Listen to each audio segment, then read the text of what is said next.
And good evening, everyone. A very happy Tuesday to all of you. You know, Tuesday means that it's story time. And story time means that we get more Blue Adept tonight of the Apprentice Adept series by Piers Anthony. We've made it through 4 chapters so far, and tonight we'll be starting in with Chapter 5. So, unless one of you guys wants to step forward with it, I guess I will go ahead and do a recap of what the last couple of chapters have been about. So, we had 2 basic major events happen. The first was Stile competed in his first event of the tourney. He has been prepping all through the first book to be able to get into the tourney on Proton because, well, that is what he has to do in order to be able to stay on the planet. And so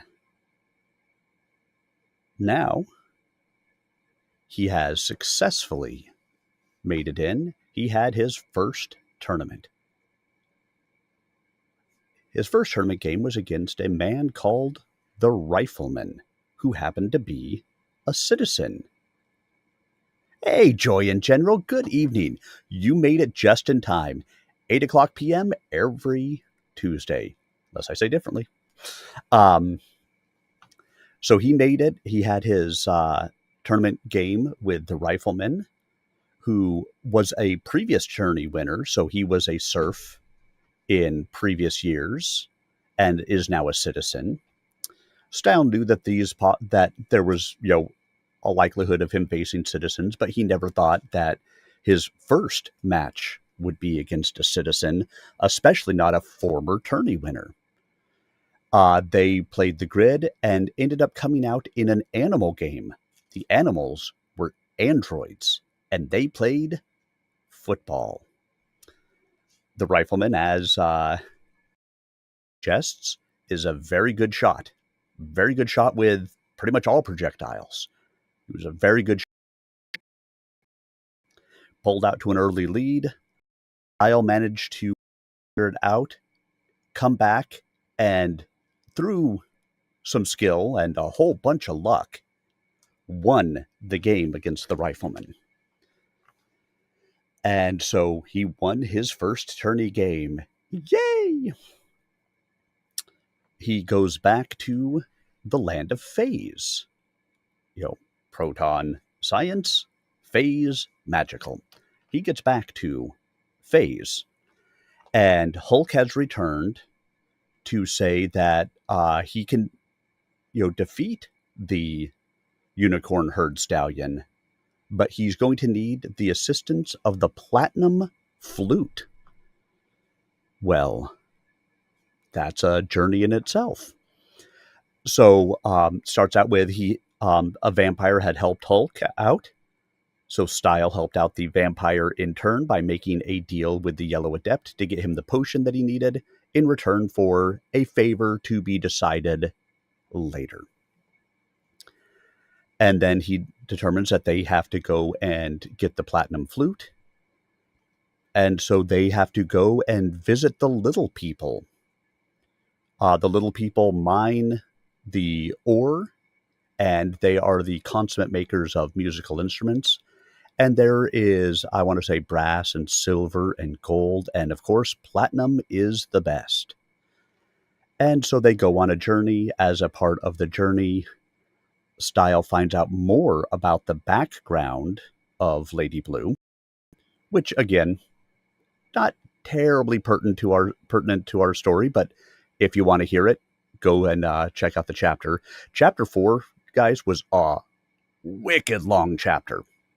I looked at it afterwards, and it was 18,000, over 18,000 words for that chapter, which is a lot of words. Typically, when you're doing reading like this, the goal is to be reading somewhere between 120 and 150 words per minute. Just a little back behind the scenes for you guys. Between 120 and 150 words per minute. 18,000 words. Took me 2 hours and 13 minutes to read the chapter. Worked out to be like 140 something words per minute. So I was on the upper end of that, and the chapter still took that long. Long chapter. My voice was worn out by the end. Anyway, so we find out about that. He gets to the platinum domain, and while he is there, he meets with the leader of the platinum. Hey, John. Good evening to you, my friend. Good to see you. Learns that the platinum flute is there. I'll say, yeah, I've always enjoyed Piers Anthony. Read it a lot as a kid. Read some of these again recently, and picked it up for the story time. I read a couple of Xanth novels, and now this is this book 2 of the Apprentice Adept series. So, his stuff ages a little off. I mean, you can tell it was written in a different time, and as long as you can accept that, then it's okay. But the writing is good. He's descriptive, good story, good world building and stuff like that. But it definitely written in a different time than we live in now. So be it. So he gets there. He finds I give him the platinum flute. They would normally loan out instruments, things like that, but the platinum flute makes one immune to having your magic suppressed, which again is doubly important for an adept, because how would you have a check and balance upon them if their magic could not be nullified?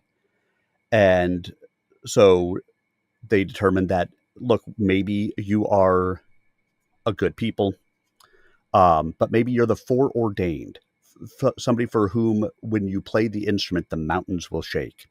He played the instrument. It was fantastic for all of them, but the mountains did not shake. But they, it gave them enough. I love the punny nature of Xanth, which is just fantastic. Incarnations of Immortality is really good. Those ones are actually probably the most recent of any of them that I've read. I've read those ones a couple of times, and they're always really good. Biova Space Tyrant is one I might get back into, but that one's a little bit on the darker side. Maybe eventually. And so they finally agreed, you're not that, but maybe we can loan it to you to be able to hold on to it while you search for the foreordained. And in order to be able to do that, they did come up and say, okay, well, there is one last task that you have to do in order to give this flute to you. We're going to give the flute to you, but you have to go and perform this task. And that is an immense dragon that has been tunneling under, is requiring them to provide tributes. And if they don't provide the tributes, then he would cave in the foundations of their minds. So Stile agrees, and he goes down there to fight it, thinking, hey, I've got the platinum flute. I'm a magician. I'll just spell this thing away. Yeah, that doesn't work. He realizes when he gets down there that he has forgotten to bring a weapon. Well, that seems like a silly oversight. And he finds another nature of the platinum flute, that it will transform into different weapons in his hand. And because of the nature of it, unless he wills to drop it, he can't drop it. So he gets in there and he fights with the worm, and they do call it a worm because it's basically in segments. And essentially what he has to do is, I have not read Battle Circle. I might have to check that out. Yeah, I I definitely have not read that one. To-do list. Um, so eventually he basically has to carve this dragon worm apart into different segments by hacking through it with a machete. A platinum machete, of course, because the platinum flute turned into a machete. And so once it was separated into the different segments, he was able to spell it away. With that, he has now been granted access and use to the platinum flute. And that is where we will pick up our story today. So we'll start in with chapter 5, ideally chapter 6 as well.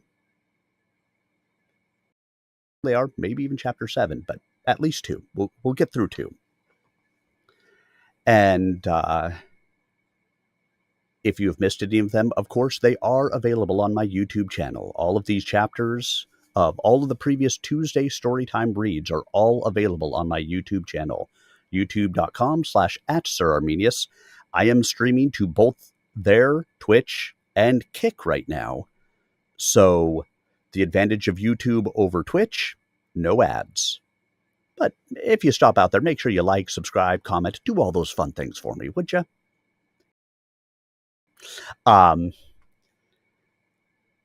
So I will be happy to take questions and things like that in between chapters because I do record these. But you are always free to talk amongst yourselves. Right now, I have one chatting in Twitch and one chatting in YouTube. You guys yourselves. The platforms don't talk to each other nicely that way. I can see you both, though. So sit back, everyone. Relax and prepare to enjoy as we dive into Chapter 5 of the Blue Adept, Book 2 of the Apprentice Adept series. Chapter 5, Riddles. Sheen was pleased. You're here for a full week this time? Until the Unolympics, Stile.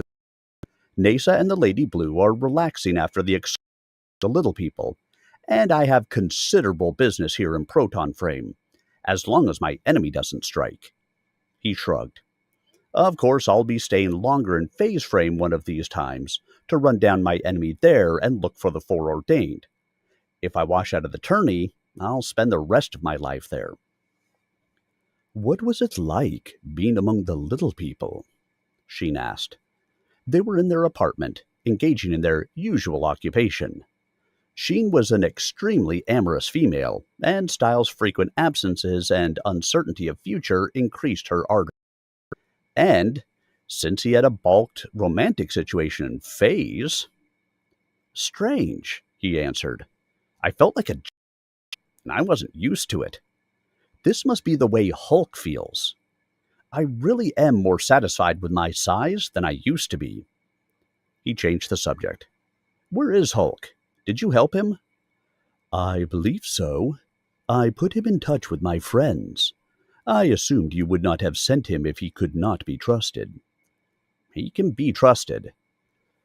I'm sure my friends required him to take the same oath you did, if they revealed themselves to him at all. They may simply have issued him an address. I did not inquire, because that would only expose him and them to possible citizen attention, and we don't want that. True, Stile agreed. Citizens knew that some robots are self-willed. You have something against self-willed robots? She asked archly. You know, at times I almost forget that you yourself are a robot. I don't see how you could be much better in the flesh. All the same, I wish I were in the flesh, she said sadly. You can never truly love me. Even if you were to win the tourney and become a citizen and stay here the rest of your life. Even if you didn't have the Lady Blue in the other frame, you would never really be mine. Stile did not like this line of conjecture. There is very little chance of my winning the tourney. I barely survived my first game." "I know. I watched. You were lucky." "Luck is a fickle mistress." She turned on him abruptly. "Promise me that if you ever give this mistress up permanently, you'll have me junked, put out of consciousness. I just reprogramming or deactivating me. Destroy my computer brain. You know how to do it. Don't let me suffer alone." "Sheen," he protested, "I would never junk you."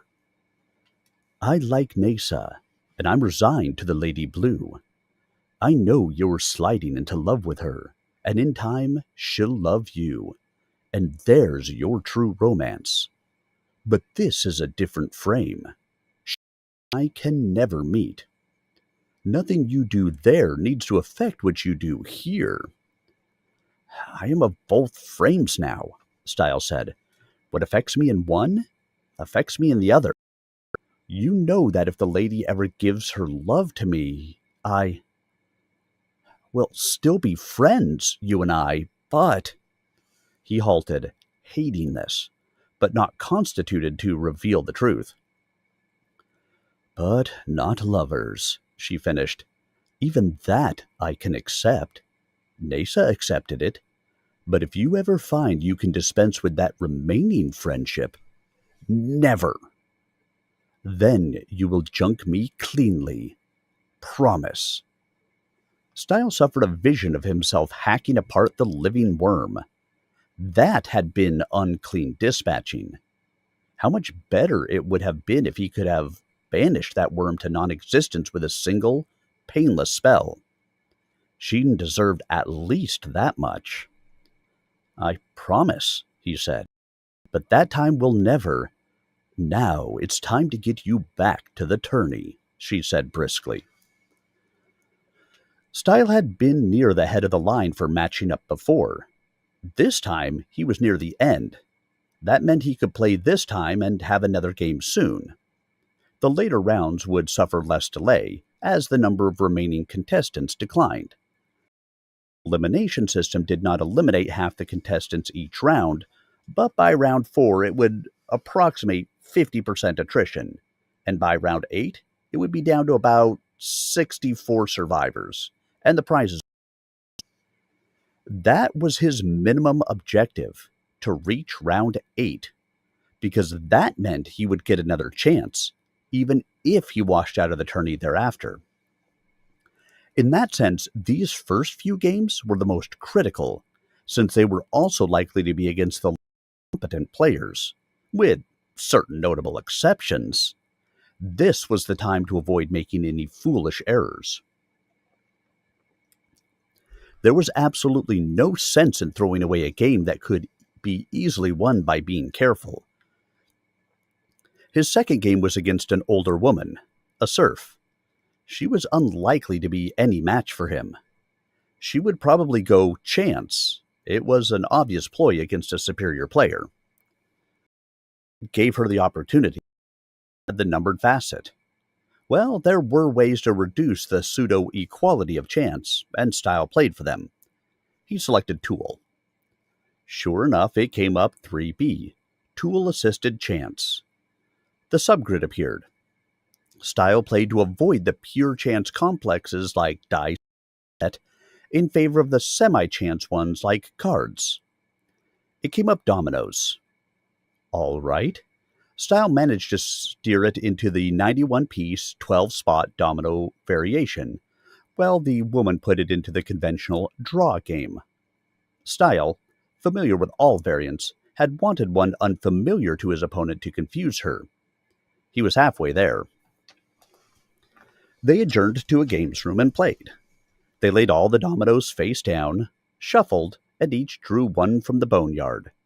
Stile drew 7. The woman drew the 4-5. He had first turn. Good. That was an advantage. Each drew 7 dominoes, and Stile was pleased to note that his hand had a run of 4s. The 4-0, 4-2, 4-8, and 4-11. He played the 4-8. As he had hoped, his opponent was unable to play, being short of 4s. She had to draw 3 times before she could make a match. Stile played one of his other 4s. So it went.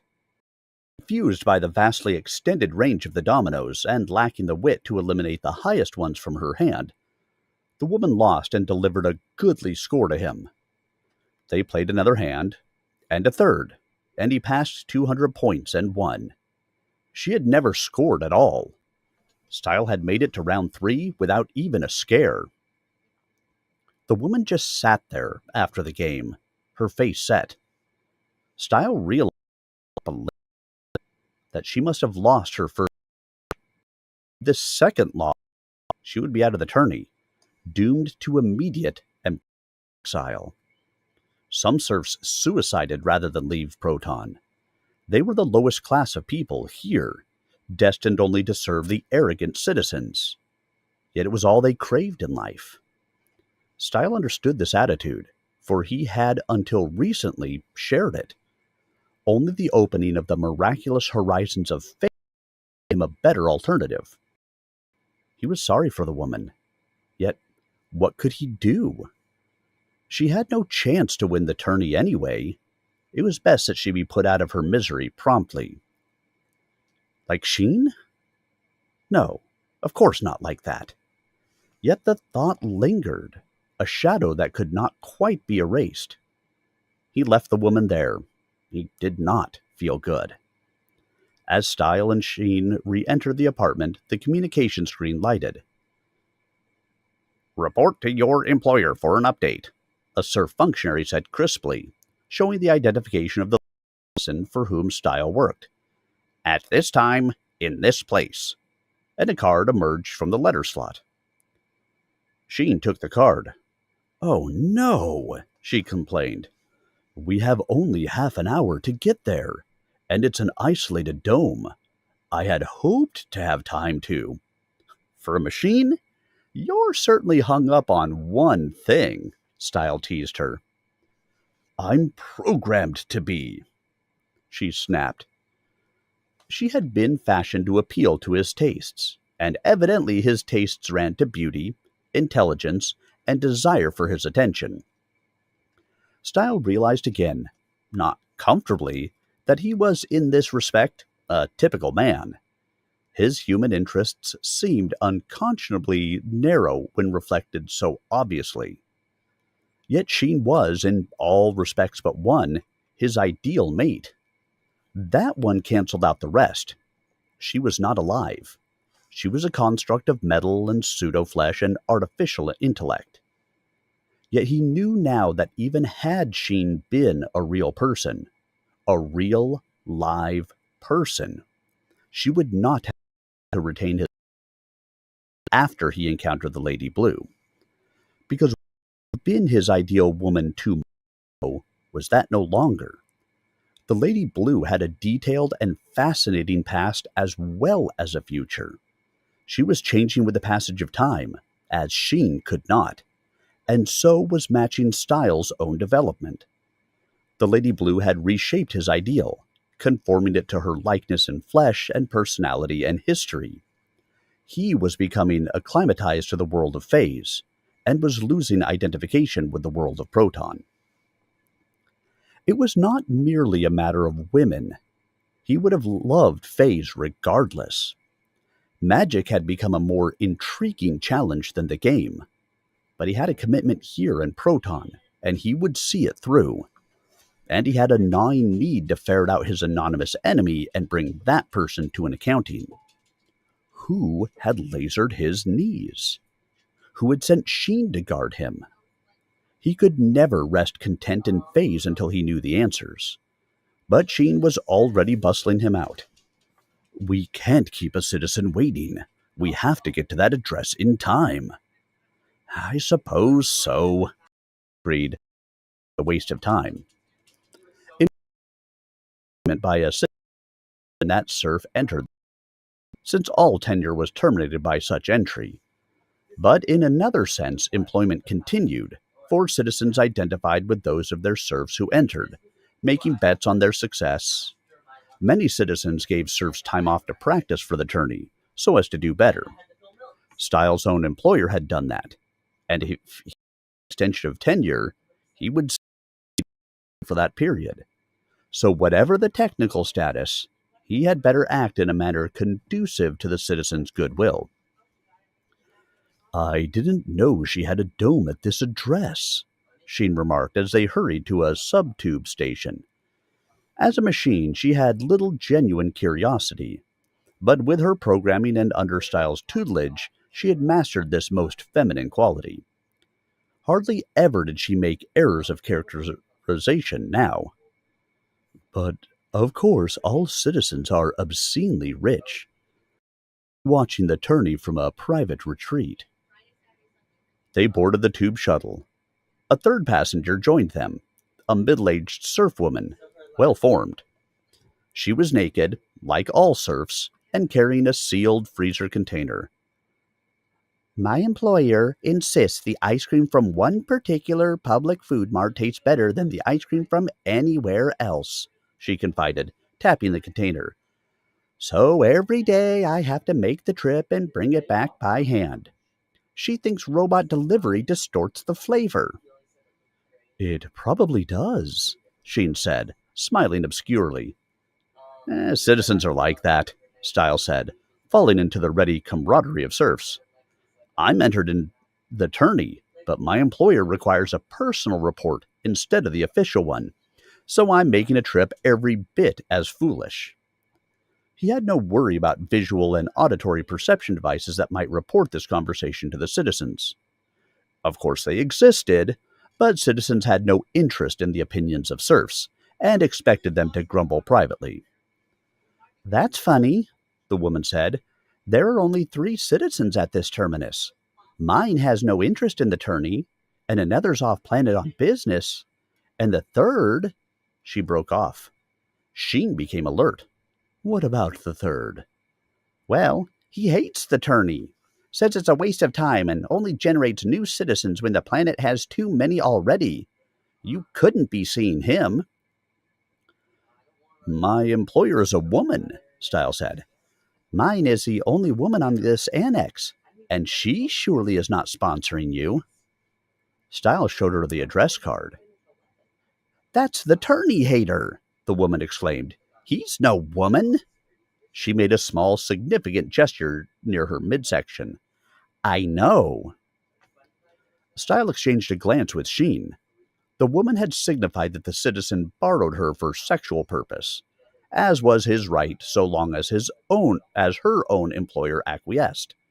Citizens of either sex could use serfs of either sex this way, and surely a woman knew the sex of her user. My employer is female, Stile said, suffering a new qualm. Could she have summoned him in the flesh because she wanted to dally with a serf?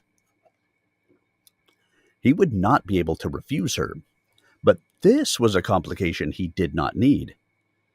Are you sure that address hasn't changed ownership recently? Quite sure. I was there only 2 days ago. Again, the gesture. Heaven and hell. Maybe my employer is visiting him, Stile said. That must be it, the woman agreed. He has quite a taste for women, and does prefer citizens when he can get them. Is she pretty? Handsome, Stile said, as you are. She nodded knowingly. But you, she said to Sheen, you had best keep that luscious body out of his sight, or you could mess it up for your mistress. Stile smiled. Naturally, the serf assumed Sheen was also an employee. Sheen could mess it up for any rival woman, and not just because of her beauty. The shuttle slowed. This is my station, the woman said. Yours is next. Good luck. When they were alone, Stile turned to Sheen. I don't like this.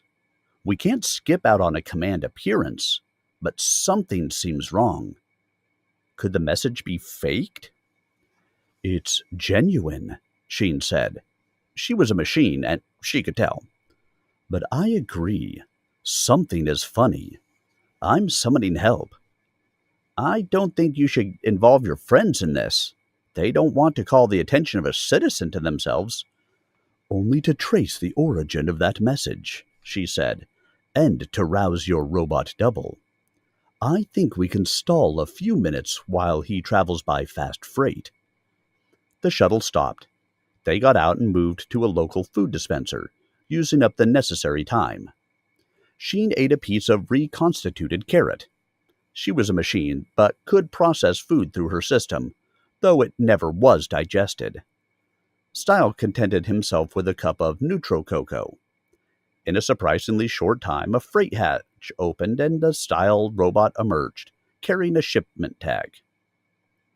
"Start breathing," Sheen told it, and the model animated.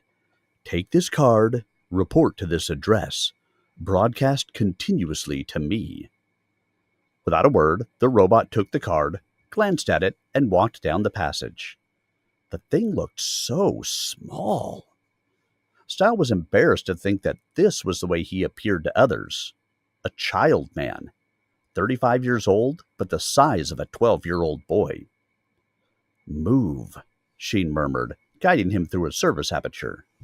"If there is trouble, we need to vanish." She located a storage chamber and they settled down to wait. "Now," she said, putting her arms about him and kissing him.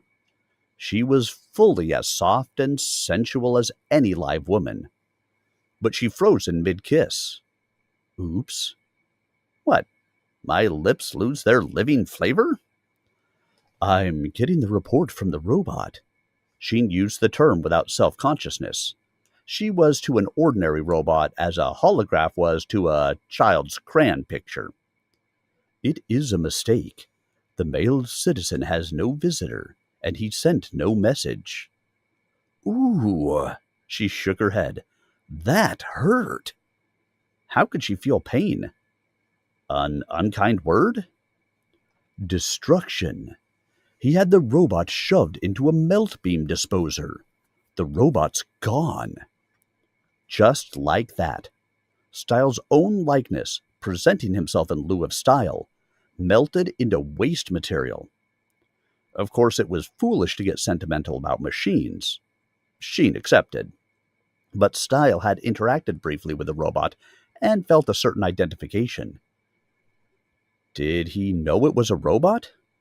I don't think so. But he knows now. People don't melt the same way. They scorch and stink. She cocked her head, listening. Yes, we have to decamp. The citizen is casting about for other intruders. Stile remembered his encounter with the Black Adept, in Phaze. Absolute resistance to intrusions. Enforcement by tacit murder. It seemed that type of personality was not unique to adepts. Sheen was drawing him on. Suddenly they were up and out, on the bleak surface of Proton adjacent to the citizen's pleasure dome. She opened her front and removed a nose mask. Put this on. It is supplied with oxygen. It will tide you through for a while. Stile obliged. When he found himself gasping, he breathed a sniff through his nose and was recharged. The external landscape was awful. The ground was bare sand, no vegetation. A bare mountain range showed to the near south, rising into the yellowish haze of pollution. Stile made a quick mental geographical calculation and concluded that those were the Purple Mountains of Phaze. They were actually not too far in the region of the Mound Folk, except that no such little people existed in this frame. Or did they? Most people had parallels. How could there be entire tribes in one frame and none in the other? Sheen, do you know of any people living in those mountains? The Protonite mines are there, she reminded him. The serfs that work there get stunted. She broke off, glancing around. Something stirred. Oh no, he's got perimeter mechanicals out. We'll never get through that. Stile stood and watched, appalled. From trenches in the ground, small tanks charged, cannon mounted on their turrets.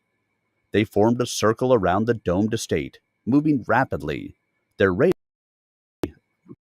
targets. Sheen hauled him through the force field into the dome. The field was like the curtain, merely a tingle, but it separated one type of world from another. As they crossed it, the rich air enclosed them, and a penetration alarm sounded. They were certainly in trouble.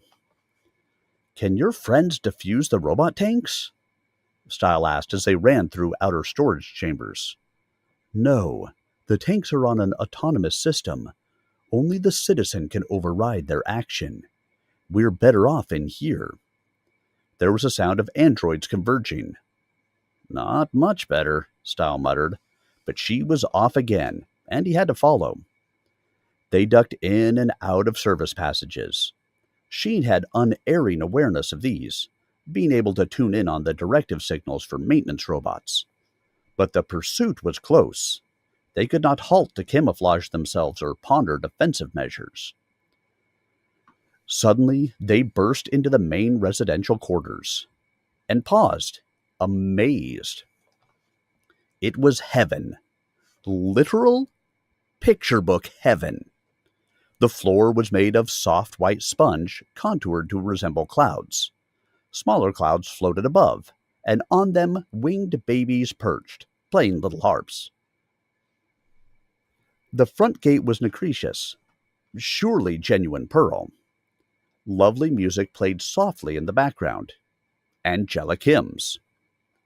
An angel spied them and strode forward, his great wings fluttering.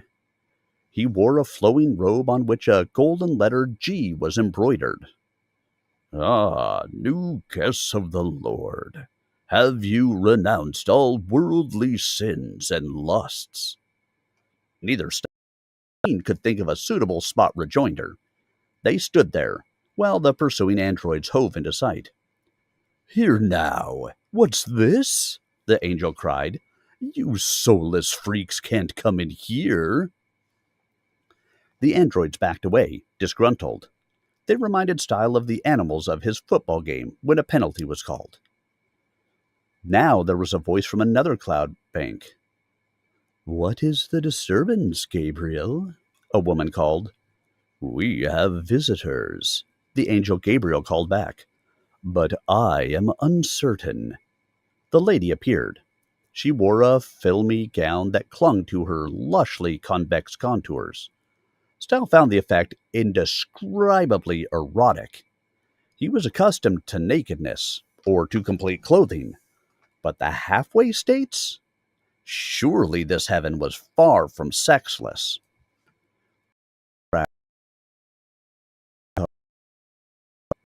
"Belong here?" Bolted. They plunged across toward the most obvious exit, a golden paved path. It spiraled down the wall, becoming a stone stairway. Letters were carved in the stones, and as he hurried over them, Stile was able to read their patterns. Good intentions.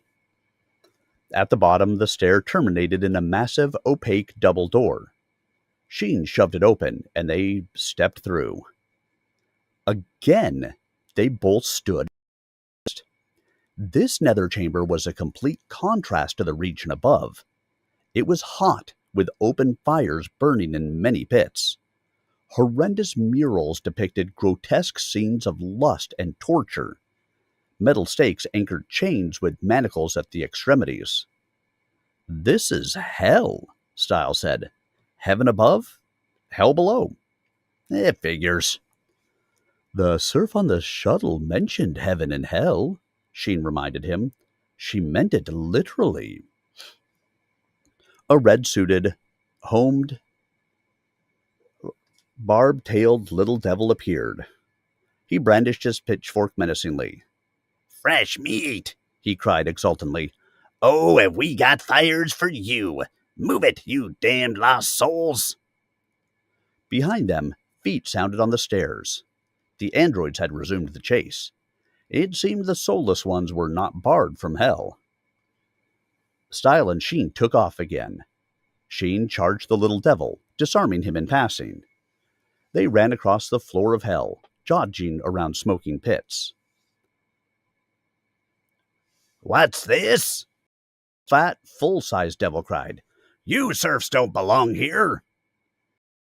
hell was, after all, as restrictive as heaven. The devil squinted at Stile. I just had you melted. That's how I came here, Stile said, unable to resist the flash of wit. The citizen, Sheen said. He's Satan. Apt characterization, Stile agreed. I'll have you torn to ragged pieces, roared, becoming truly satanic in his ire.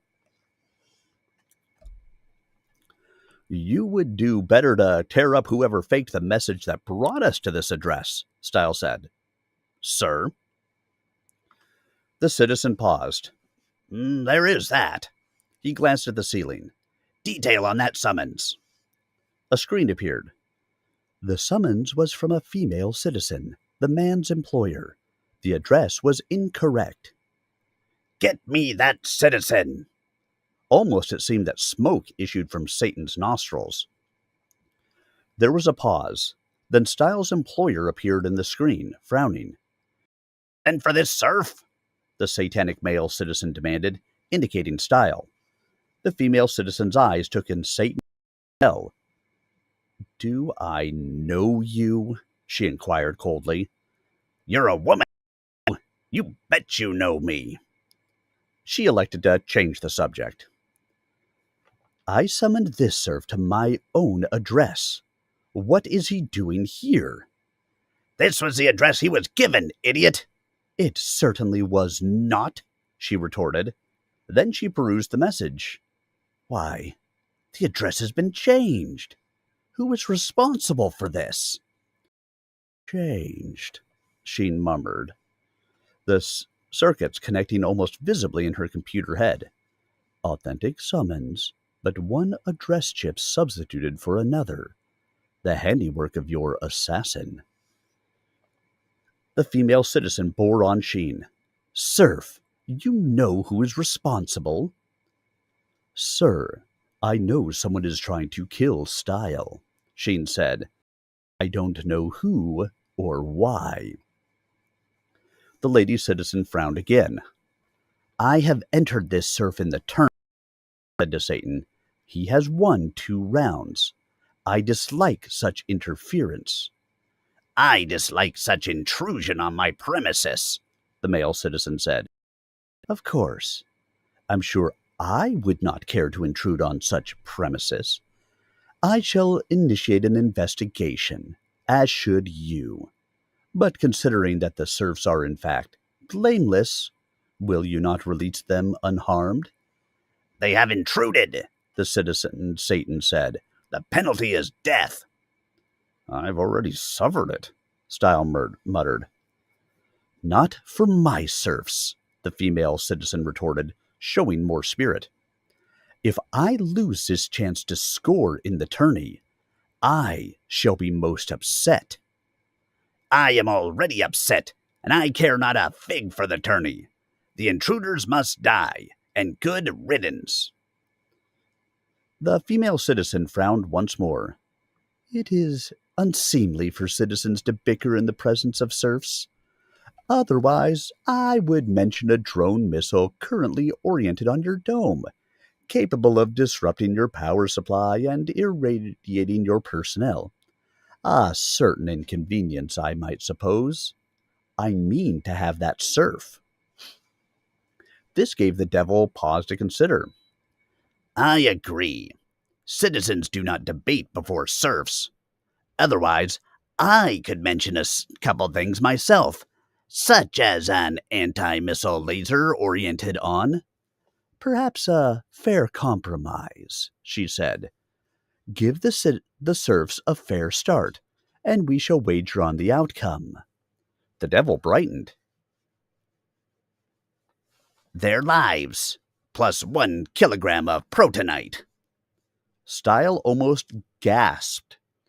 A single gram of protonite was worth the 20-year tenure severance pay of a serf, a fee that would set him up comfortably for life elsewhere in the galaxy. These citizens threw wealth around like sand. Only 1 kilo? The female citizen inquired. Stile could not tell whether that was irony or disdain. Plus you, Satan amended, for a week. Outrageous, he sighed. A day, then. Agreed. She faced Stile. You will have 2 minutes to make your escape unfettered. Thereafter, the full resources of this dome will be brought to bear against you. I suggest you make good use of that time. I do not wish to have to spend a day with this ilk. Now! Satan cried. Follow me, Sheen said, and took off. Stile followed her without question. She was programmed for exactly this sort of thing. He remained bemused by the negotiation and terms agreed upon by the citizens. His employer wasn't concerned about the kilo of protonite, but about a day with Satan? Yet, she had made the wager. What did that tell about the values of citizens? He really wasn't sure. His employer might be upset with him if she lost the wager, but he would already be dead. Perhaps this only indicated the relative value of things. The life of a favored serf, 1 kilo of protonite, 1 day with a boor. 3 things of equivalent merit. Sheen had evidently surveyed this layout and resources of this dome, using her machine capabilities. She knew where everything was. Stile realized that his life was on the line, but he expected to retain it. Because the Satan citizen evidently was not aware that Sheen was a robot. Their resources were greater, in the purely limited scope of pursuit, than the citizen knew. Stile's employer knew, of course, and had played her game adroitly. She expected to win her wager. Sheen paused at a panel, opened it, and did something to its innards. That will give us an extra minute, she said. I put in a 60-second implement delay signal. By the time they notice it, it will have expired, and we have a minute more time. Then she took off again. They came to a tank reserve unit. Sheen opened the hatch to one of the tiny vehicles. Get in. But there's only room for 1 person. I don't need to breathe, she reminded him. I will ride outside. When Stile looked doubtful, she said, We're already into our extra minute. Get in. You know how to operate this device? Yes. Stile had played games with similar equipment. He could handle a tank adroitly. This one was armed with small explosive shells, however, instead of the colored light imitation laser of a game tank.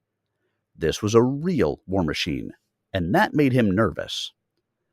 I can't help you once we get outside, Sheen said quickly. Try to mimic the other tanks, so they don't know you're a fugitive. Then break for the mountains or another dome. They won't pursue beyond this citizen's domain. Domain? Like those of the adepts of Phaze. Hang on, Stile said. He closed the hatch, fastened it down, and started the tank. The motor roared into life. He ground down the exit tunnel, then up to ground level. Immediately he saw the ring of other tanks. He angled across to merge with their line. Protective mimicry. An excellent device. But they were onto him. Maybe it was Sheen clinging to the top. Or maybe the citizens' robot personnel had noted the identity of this machine. The nearest tank oriented on him, its cannon swinging balefully about. Very well. Stile was good at such maneuvers, though his life had not before hung so literally on his ability. He skewed to the side, and the enemy's first shot missed. Beyond him there was a detonation, and a black cloud expanded and drifted in the slight breeze.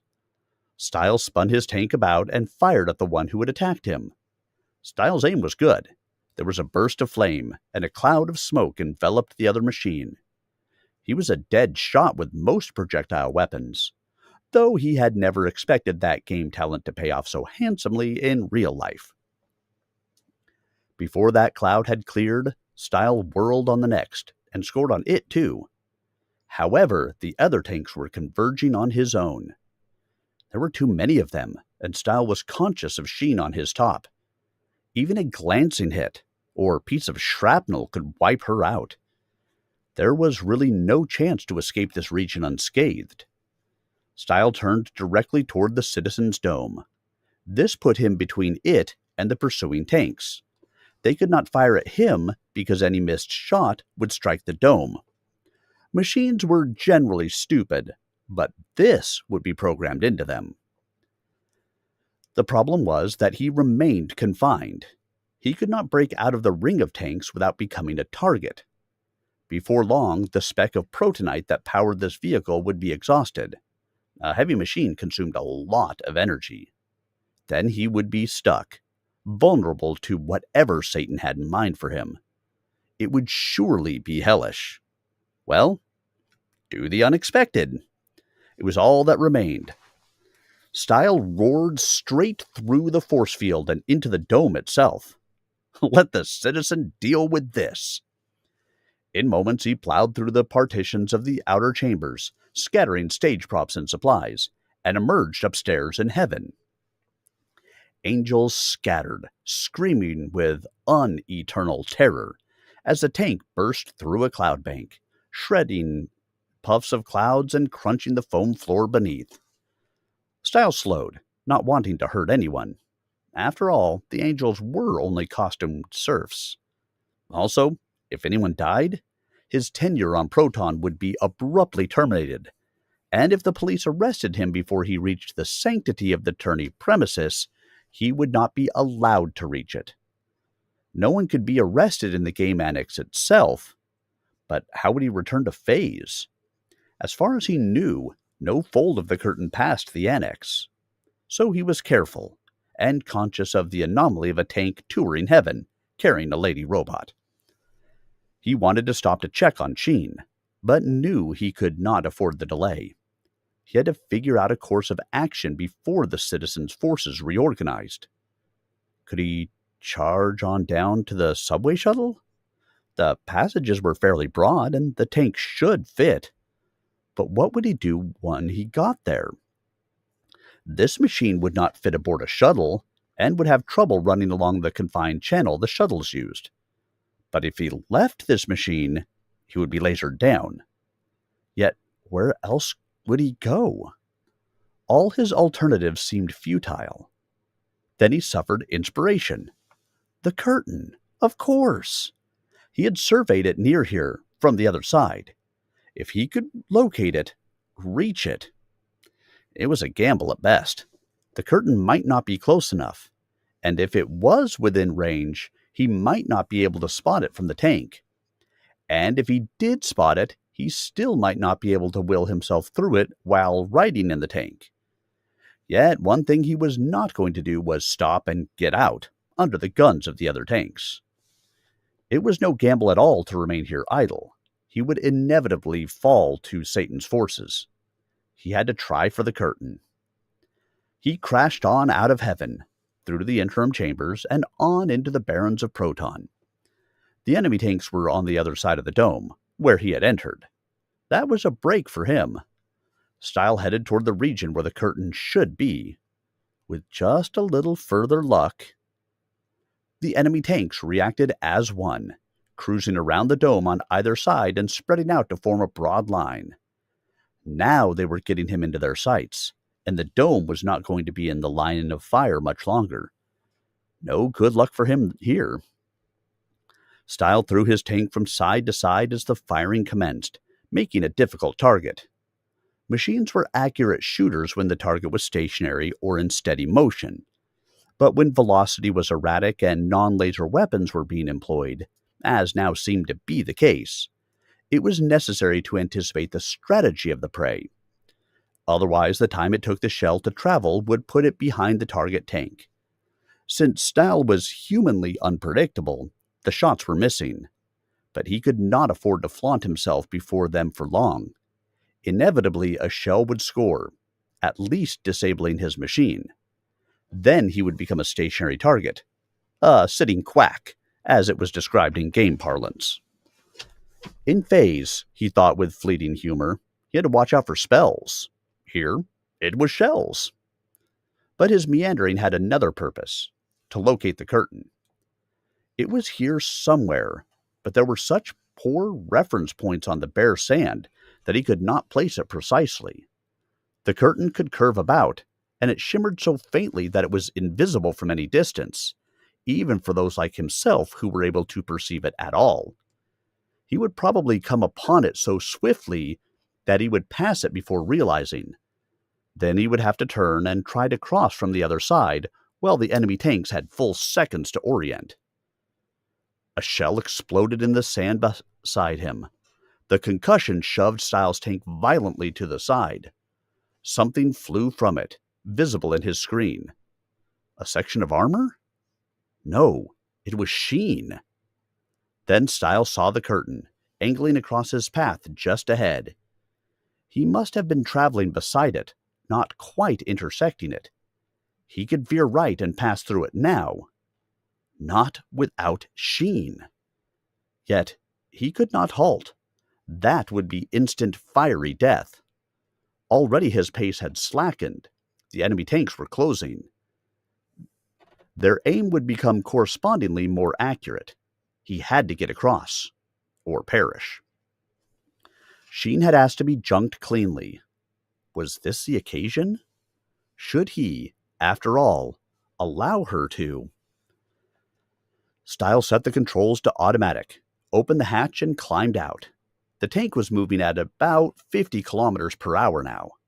Stile leaped off the side, sprinting desperately forward in midair. His feet touched the ground and still weren't fast enough. He made a forward roll, eyes and mouth tightly closed, curling his body into a ball. The sand was soft here, though his velocity was such that it felt hard. He rotated many times before coming out of it, bruised but whole. Oh, that sand was hot. The enemy tanks, for the moment, were still chasing his empty tank. Stile charged back to find Sheen, who lay sprawled where she had fallen. She looked intact. Perhaps the shock of the explosion had only jogged a wire loose, interrupting her power. Stile picked her up and carried her toward the nearest intersection of the curtain. But she was heavy, being made of metals and plastic. It was a considerable burden in the shifting sand, and his bare feet were hurting from the heat. Stile was soon panting as he staggered on. His empty tank exploded. Chance and firepower had brought it down.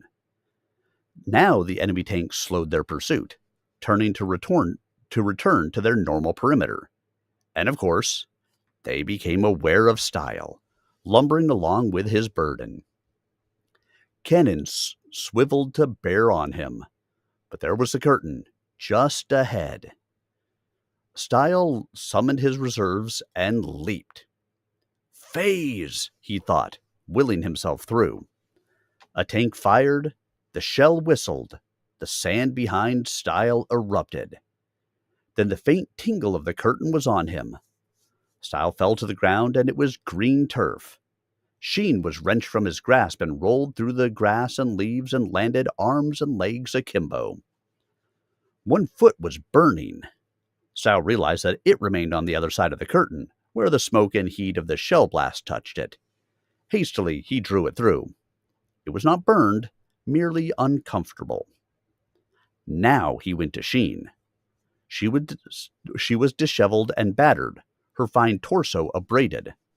One breast had been torn off, and about a third of her hair had been pulled out. It seemed, too, that the right side of her body had been crushed, and metal showed through a compound fracture of her right arm. There was a great deal more wrong with her than a loose wire. He did not love her, he reminded himself. She was only a machine, her consciousness artificial. Without her power pack and feedback circuitry, she was no more than junk. But his logic was overwhelmed by a surge of emotion. I do love you, Sheen. In my fashion, he whispered. I shall have you repaired. Have her repaired? This was Phaze, the frame of magic. He was the Blue Adept. He could restore her himself. Or could he? He was not a healing adept, and had never been able to affect the vital functions of a living creature. Well, he had healed Nasa after her visit to Hell, and his alternate self had done healing, so maybe he just needed practice. The Lady Blue had the healing touch, while Stile's magic was generally more physical, however. And in no event could he restore the dead to life. Yet, Sheen had never been alive. Why couldn't he fix her physical circuitry, repair her breaks and losses? She should be within the ambiance of his talent, after all. Quickly, he fashioned spot spells. "Robot Sheen, body clean," he sang, wishing he had his harmonica or the platinum flute along. But he had never anticipated returning to Phaze like this. In future, he would keep those instruments with him at all times. Sheen's torso became unblemished. It was working. Bones of steel, mend and heal. And her fracture knitted itself together while her torso sprang out to original configuration, with even the missing breast replaced. Face be fair, restore the hair. And all the damage was undone. Now for the big one. Broken circuits mend, consciousness lend. Once again, he was bothered by the crudity of the verse, but it served his purpose. Sheen was whole now. Except that she still lay there, lovely as any naked woman could be. She showed no sign of animation. How had he failed? Maybe the lack of a musical instrument had depleted the force of his magic.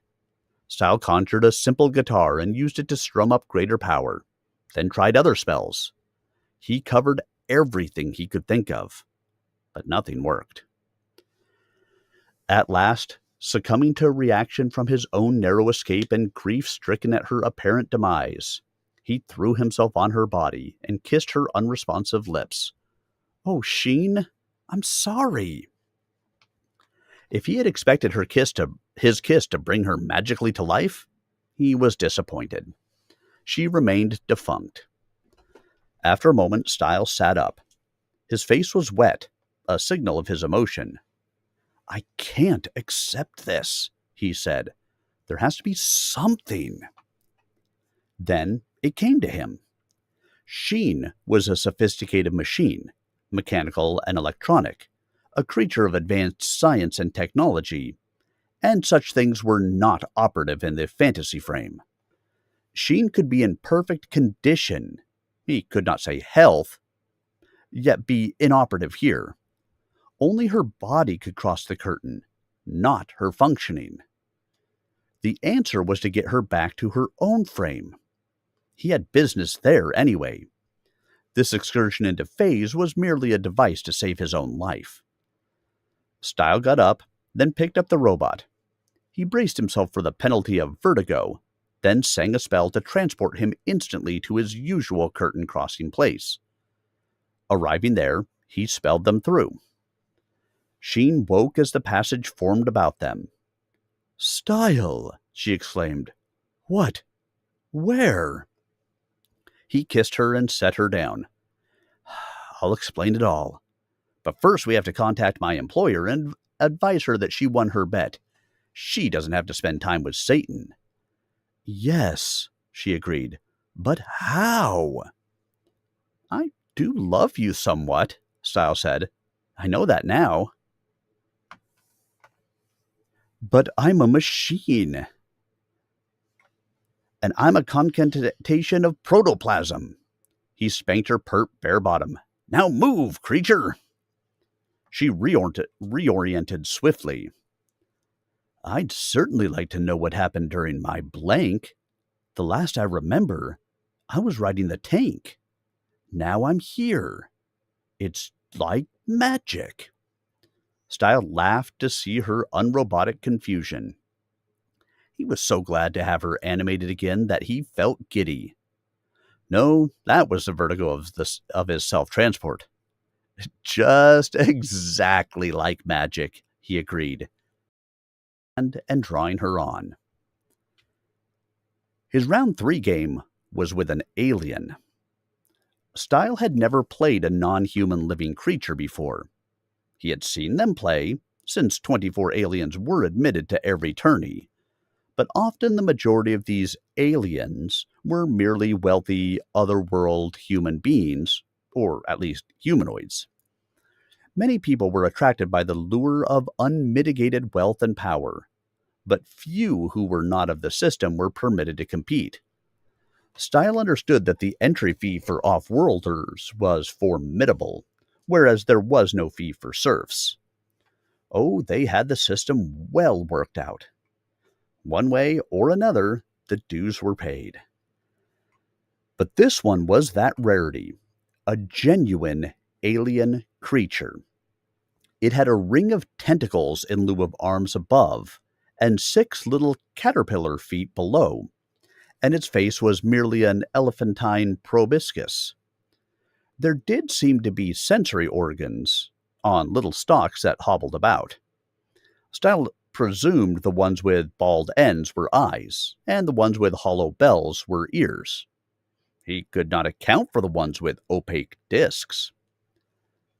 "Salutation," he said formally. "I am Stile, a serf human being of this planet." "Courtesy, appreciation. You do look the part," the alien responded. The sound emanated from somewhere about its head, but not from its snout.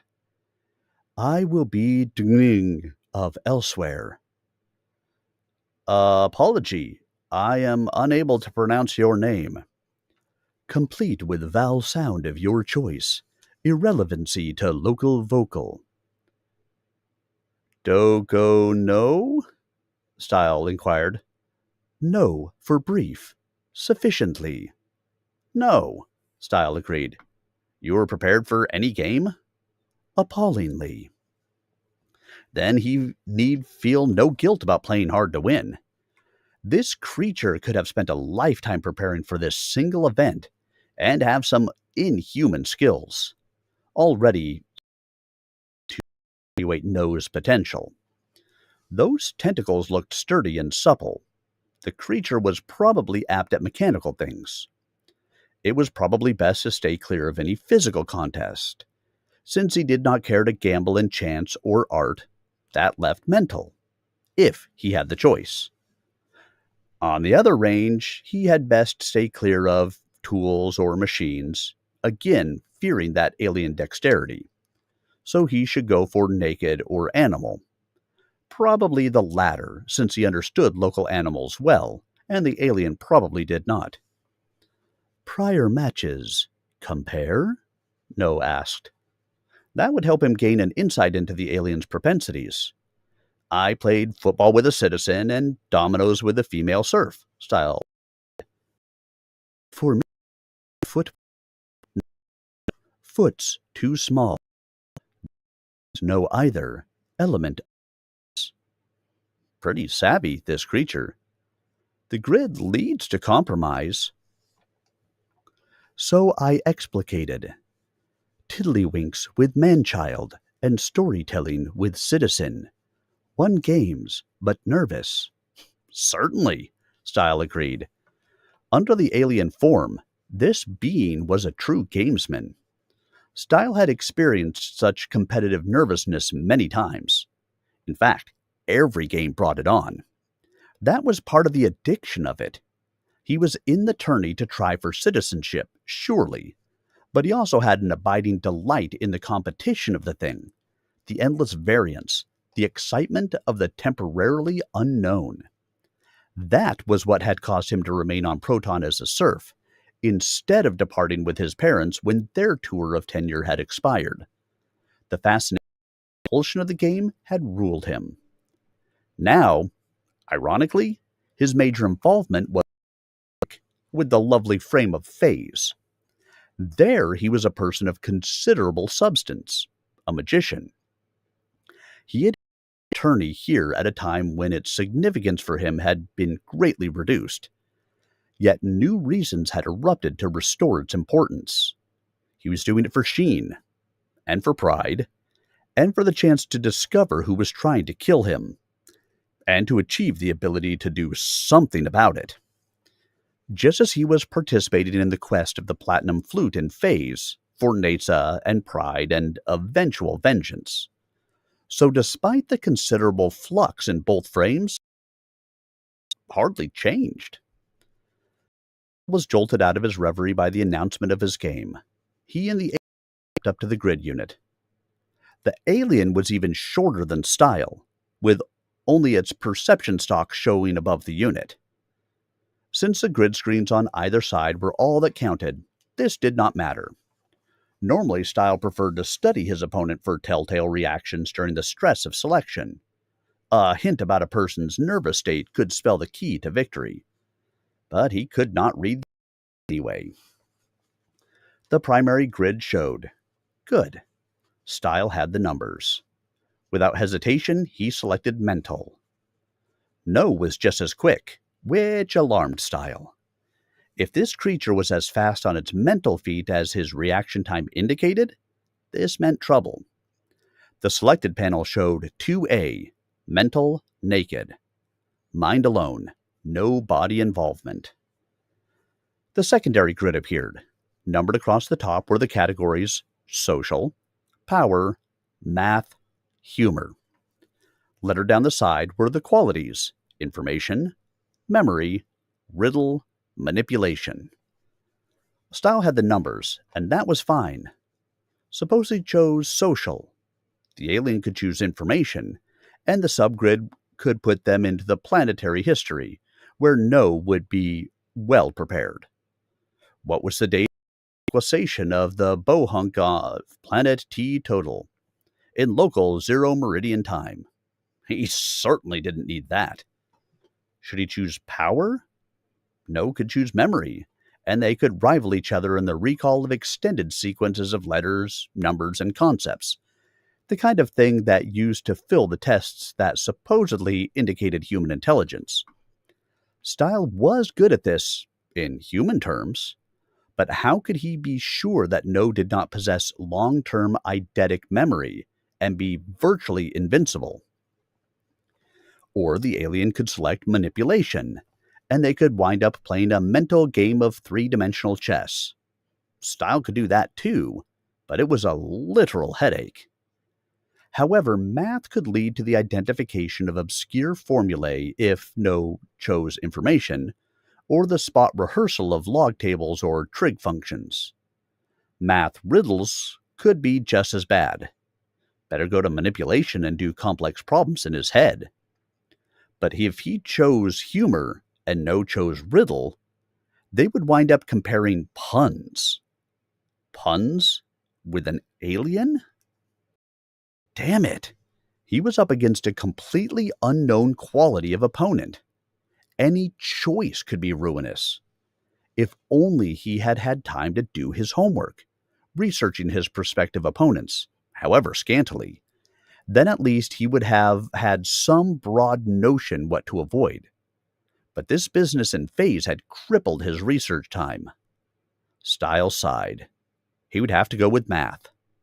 No had already selected riddle. They were in 3C, mathematical riddles. Well, it could have been worse. Stile had on days and off days on this sort of thing.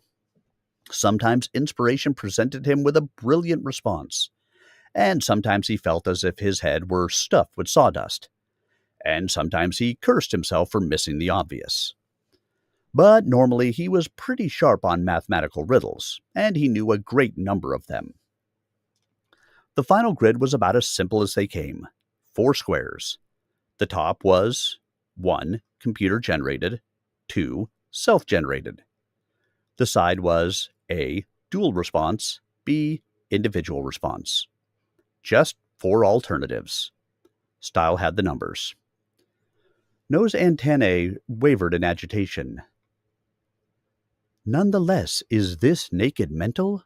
How justified computer involvement? These categories are fundamentally arbitrary, Stile explained. Too many games are in fact mixed types. The game computer assumes for the sake of convenience that it, itself, has no game significance. The riddles could come from a book or a third person, but it is most convenient and random to draw on the computer memory banks. There are all kinds of little anomalies like this in the games. I had to play football using androids termed animals with robots for referees. This is delightfully mistrustful. Expedient to avoid? Well, I happen to have the numbered facet, so you cannot control that. Myself, I'd rather avoid the dual response. That's timed, with the first one to answer being the winner. I'm more of a power thinker. I get there, but not always in a hurry. This was true, but perhaps misleading. Stile was stronger as a power thinker in proportion to his other skills, but still by no means a slow thinker. That is, can we collude, choose 2B for mutual commonality? We could, but how could we know that one of us won't cheat? Deals are permissible but not legally enforceable in the game. An expert liar makes an excellent grid player. The computer accepts nothing but the signal buttons. Chance it must be risked, No said. Some trust exists in the galaxy, likewise on little planets. Agreed, Stile said, smiling at the alien's phrasing. He touched 2, and sure enough it came up 2B. They had each kept faith. Game players normally did. It greatly facilitated things on occasion.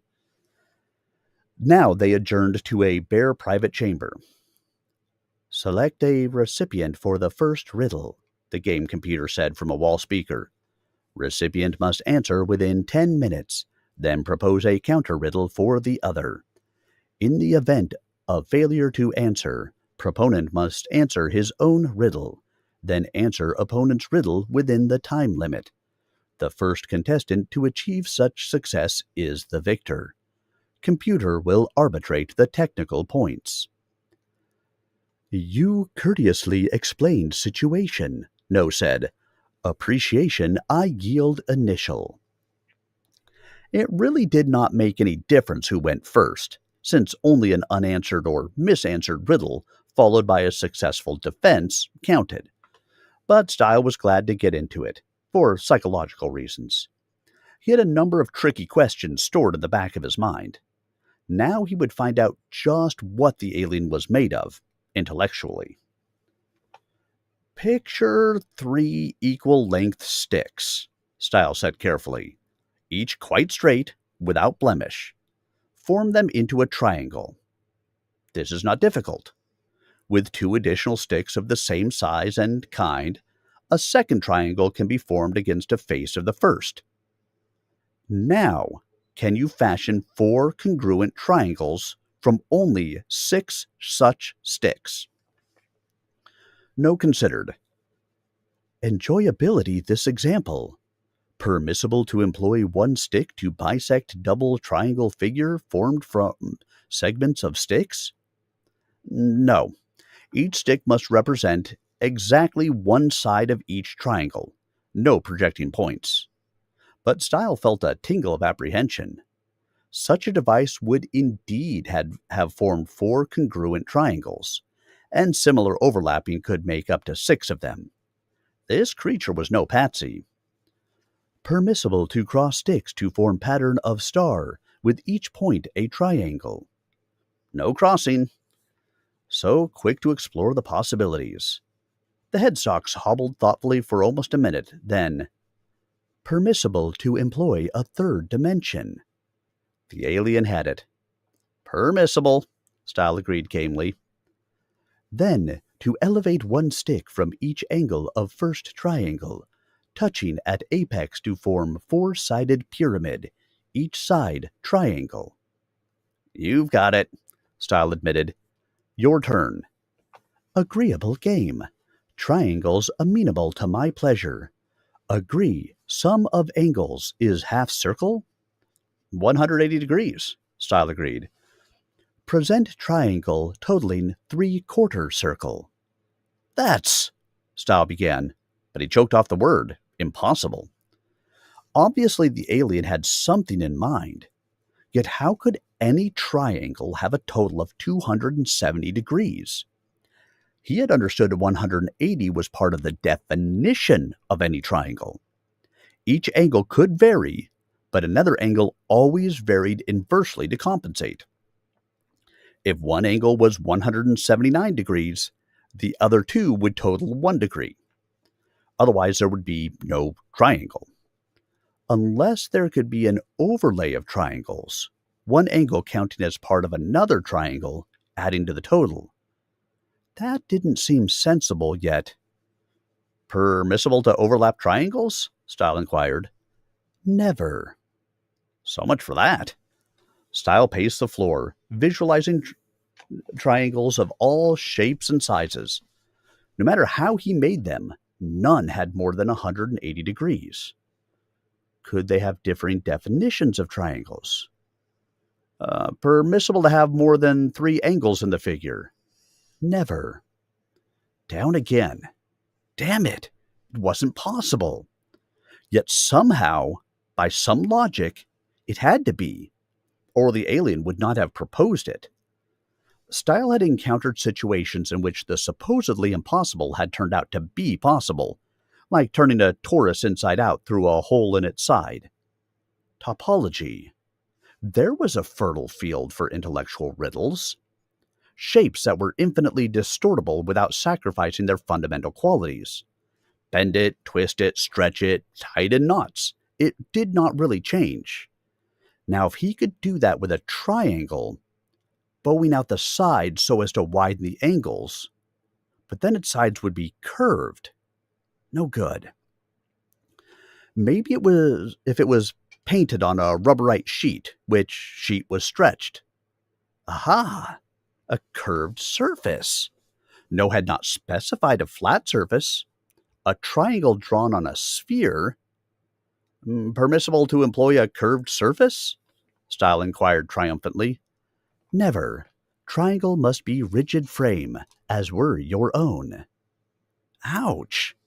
He had been so sure. On the surface of a sphere, he could have made 8 triangles, each with 3 right angles, or even 4 triangles with 2 right angles and 1 180-degree straight angle each, a quarter section of the whole. The curvature of the surface permitted straight lines, in effect, to bow. He had often carved the skin of a pseudo-orange that way, but the alien forbade it. Still, perhaps he was getting warmer. Nose antennae were flexing nervously, which could be a good sign. Suppose the surface were not curved, but space itself was. That could similarly distort a rigid triangle by changing the laws of its environment. In theory, the space of the universe was curved. Suppose the triangle were of truly cosmic proportion, so that it reflected the very surface of the cosmos. Okay to make a very large triangle? No-K. No responded. Standard triangle held in tentacles readily. Brother! Stile was getting so inventive, stretching his imagination, to no avail. If he could not draw on the curvature of space, but he could. How about taking it to another location? The stalks wobbled ruefully. Permissible. Like maybe the vicinity of a black hole in space, where intense gravity distorts space itself. Normal geometric figures become distorted, despite no change in themselves, as though mounted on a curved surface. Down near the center of that black hole, space could even be deformed into the likeness of a sphere, just before singularity, and a triangle there could have 270 degrees, or even more. The creature has resolved it, No agreed ruefully. Inquire next riddle. This was no easy game. Stile felt nervous sweat cooling on his body. He feared he was overmatched in spatial relationships. He had invoked the 3rd dimension, and the alien had in turn invoked something like the 4th dimension. Better to move it into another region. Using no other figures, convert 4 8s to 3 1s. Stile said, probably child's play for this creature, but worth a try. Permissible to add, subtract, multiply, divide, powers, roots, tangents? No asked. Permissible, So long as only 8s are used, Stile agreed. But of course, simple addings of 8s would never do it. Permissible to form shapes from numbers. You mean like calling 3 1s a triangle or 4 8s a double row of circles? No, this is straight math. Noah's on the wrong trail. But then the alien brightened. His skin assumed a lighter hue. Permissible to divide 888 by 8 to achieve 111. Permissible, Stile said. That really had not balked No for long, and now the return shot was coming. Oh, dread. Human entity has apparent affinity for spheres, as witness contours of she-feminine of species, No said. Appreciate geography on sphere? I fear not, Stile said. But out with it, alien. In human parlance, planetary bodies have designated north and south poles, apex and nadir of rotation, geographical locators. Correct. What was this thing leading up to? So, happenstance, one entity perambulates, slithers, or otherwise removes from initiation of North Pole, south 1 unit, then east 1 unit, and right angle north 1 unit, discover self at point of initiation. Back to the place he started, the North Pole. Yes, Stile agreed. That's the one place on a planet that such a walk is possible. Walk south, east, north, and be home. That's really a variant of the triangle paradox, since 2 right angle turns don't. Discover another location for to walk south a unit, east a unit, and north a unit, and be at the starting point? Starting at the North Pole. Explicitly. The creature had done it again. Stile would have sworn that there was no such place. Well, we'd have to find one. Not the North Pole, yet the only other polar effects occurred was the South Pole. And how could a person travel south from that? By definition, it was the southernmost region of a planet. All units are equal in length and all are straight? Stile inquired, just in case. Indelicately. Ah, I believe you mean indubitably. Indecisively, the alien agreed. Just so. Can't move the planet to a black hole? Correct. Cannot. Would squash out of shape. So it had to be settled right here. No 4-dimensional stunts. Yet where in the world could it be? Not the North Pole. Not the South Pole. Wait. He was assuming too much. He did not have to go south from the South Pole. He had to go south to it. Or almost to it. Picture a circle around the South Pole. A line of latitude at such distance north of the circuit is precisely 1 unit. Now commence 1 unit north of that latitude. Walk south, then east around the pole, and north, retracing route to starting point. Accursed, foiled additionally, No said. This creature is formidability. Stile's sentiments exactly, about his opposition. He was afraid he was going to lose this match, but he struck gamely for new territory, seeking some intellectual weaknesses in his opponent.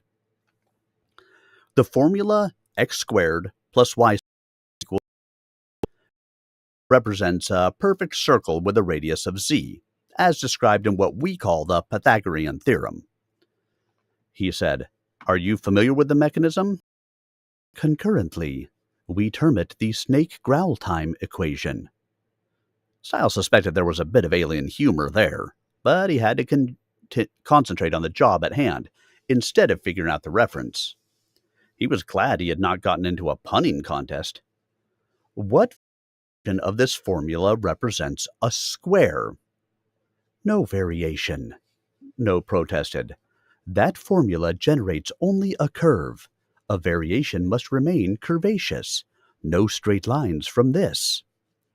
I will settle for an approximate square, Stile said helpfully, one that curves no more than the width of the lines used to draw it. How thickness lines? Same thickness as those used to make the circle. Extraordinarily unuseful, No grumbled, pacing the floor with the little feet tramping in threes. Geometric curves do not transformation so. It is a fact of math. Math is capable of funny things. Stile was regaining confidence. Had he found a weakness? No paced and questioned and did the alien equivalent of sweating, and finally gave it up.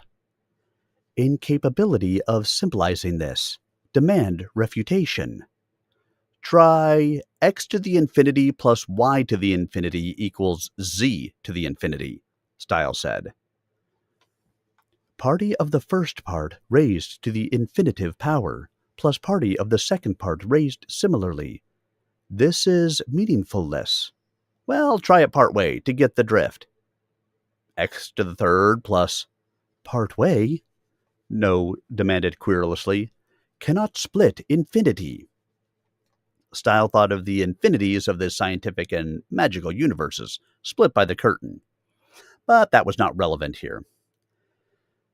X to the eighth plus y to the eighth equals z to the eighth yields a distorted loop, no longer a perfect circle. Raise the powers again. X fourth plus y to the fourth equals z, and it distorts further towards the corners. By the time it goes to the 10th or 12th powers, it is beginning to resemble a square. By the time it reaches the millionth power, No did some internal calculating. It approaches a square, never a perfect one, for it yet is a curve, but within any desired tolerance. Remarkable. I never realized a curve could fashion into amazing. Now I must answer yours, Stile reminded the alien. He knew he hadn't won yet. He'd only gained a temporary advantage, thanks to splitting an infinity. Appreciably so. Where is the West Pole? West Pole? North Pole, South Pole, East Pole, West Pole. Where? But a planet can only have one axis of rotation. There can't be two sets of poles. There cannot be a square generated from a curve, alternatively. Yes. Stile lapsed into thought. If he could get this one, he won the round. But it baffled him as much as his square had baffled No. Was the West Pole simply a matter of semantics? A new name for the North or South Poles? That seemed too simple. There really had to be a pole in addition to the conventional ones to make it make sense. Yet unless a planet could have two axes of rotation... In the end, Stile had to give it up. He did not know where the West Pole was. His advantage had disappeared. They were even again. Where? Anticipation hope you would solution it, No said. Solve has eluded me for quantity of time. You mean you don't know the answer yourself? Stile asked incredulously. Affirmation. I have inexplicably defaulted competition. Negative expedience. Remorse. So Stile had won after all. Yet he wished he could have done it by solving the riddle. The West Pole. Where could it be? He might never know, and that was an aggravation. Stile had been late in the round 3 roster and now was early in the round 4 roster, as the game computer shifted things about to ensure fairness. Hence he had less than a day to wait. He spent much of that time sleeping, recovering from his excursion with the tanks and resting for possible grueling forthcoming games. He had been lucky so far.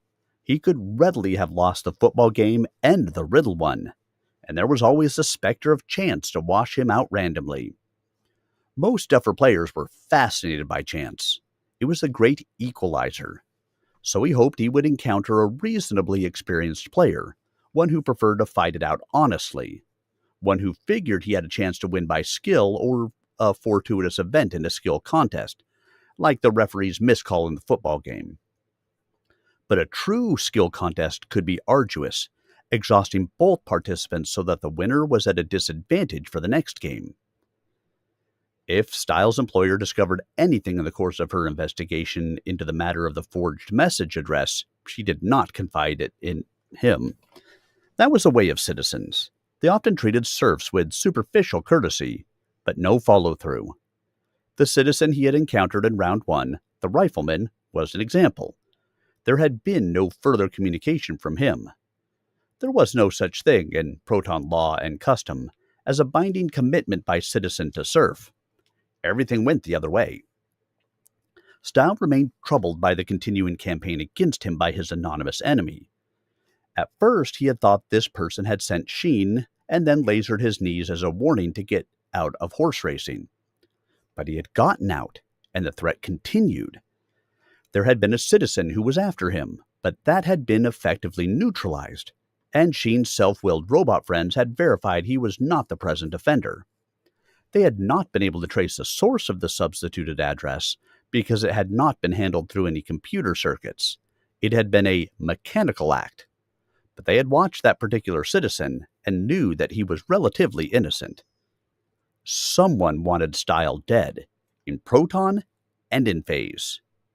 Perhaps it was the same person, a frame traveler. There were a number of people who crossed the curtain regularly, as Stile himself did.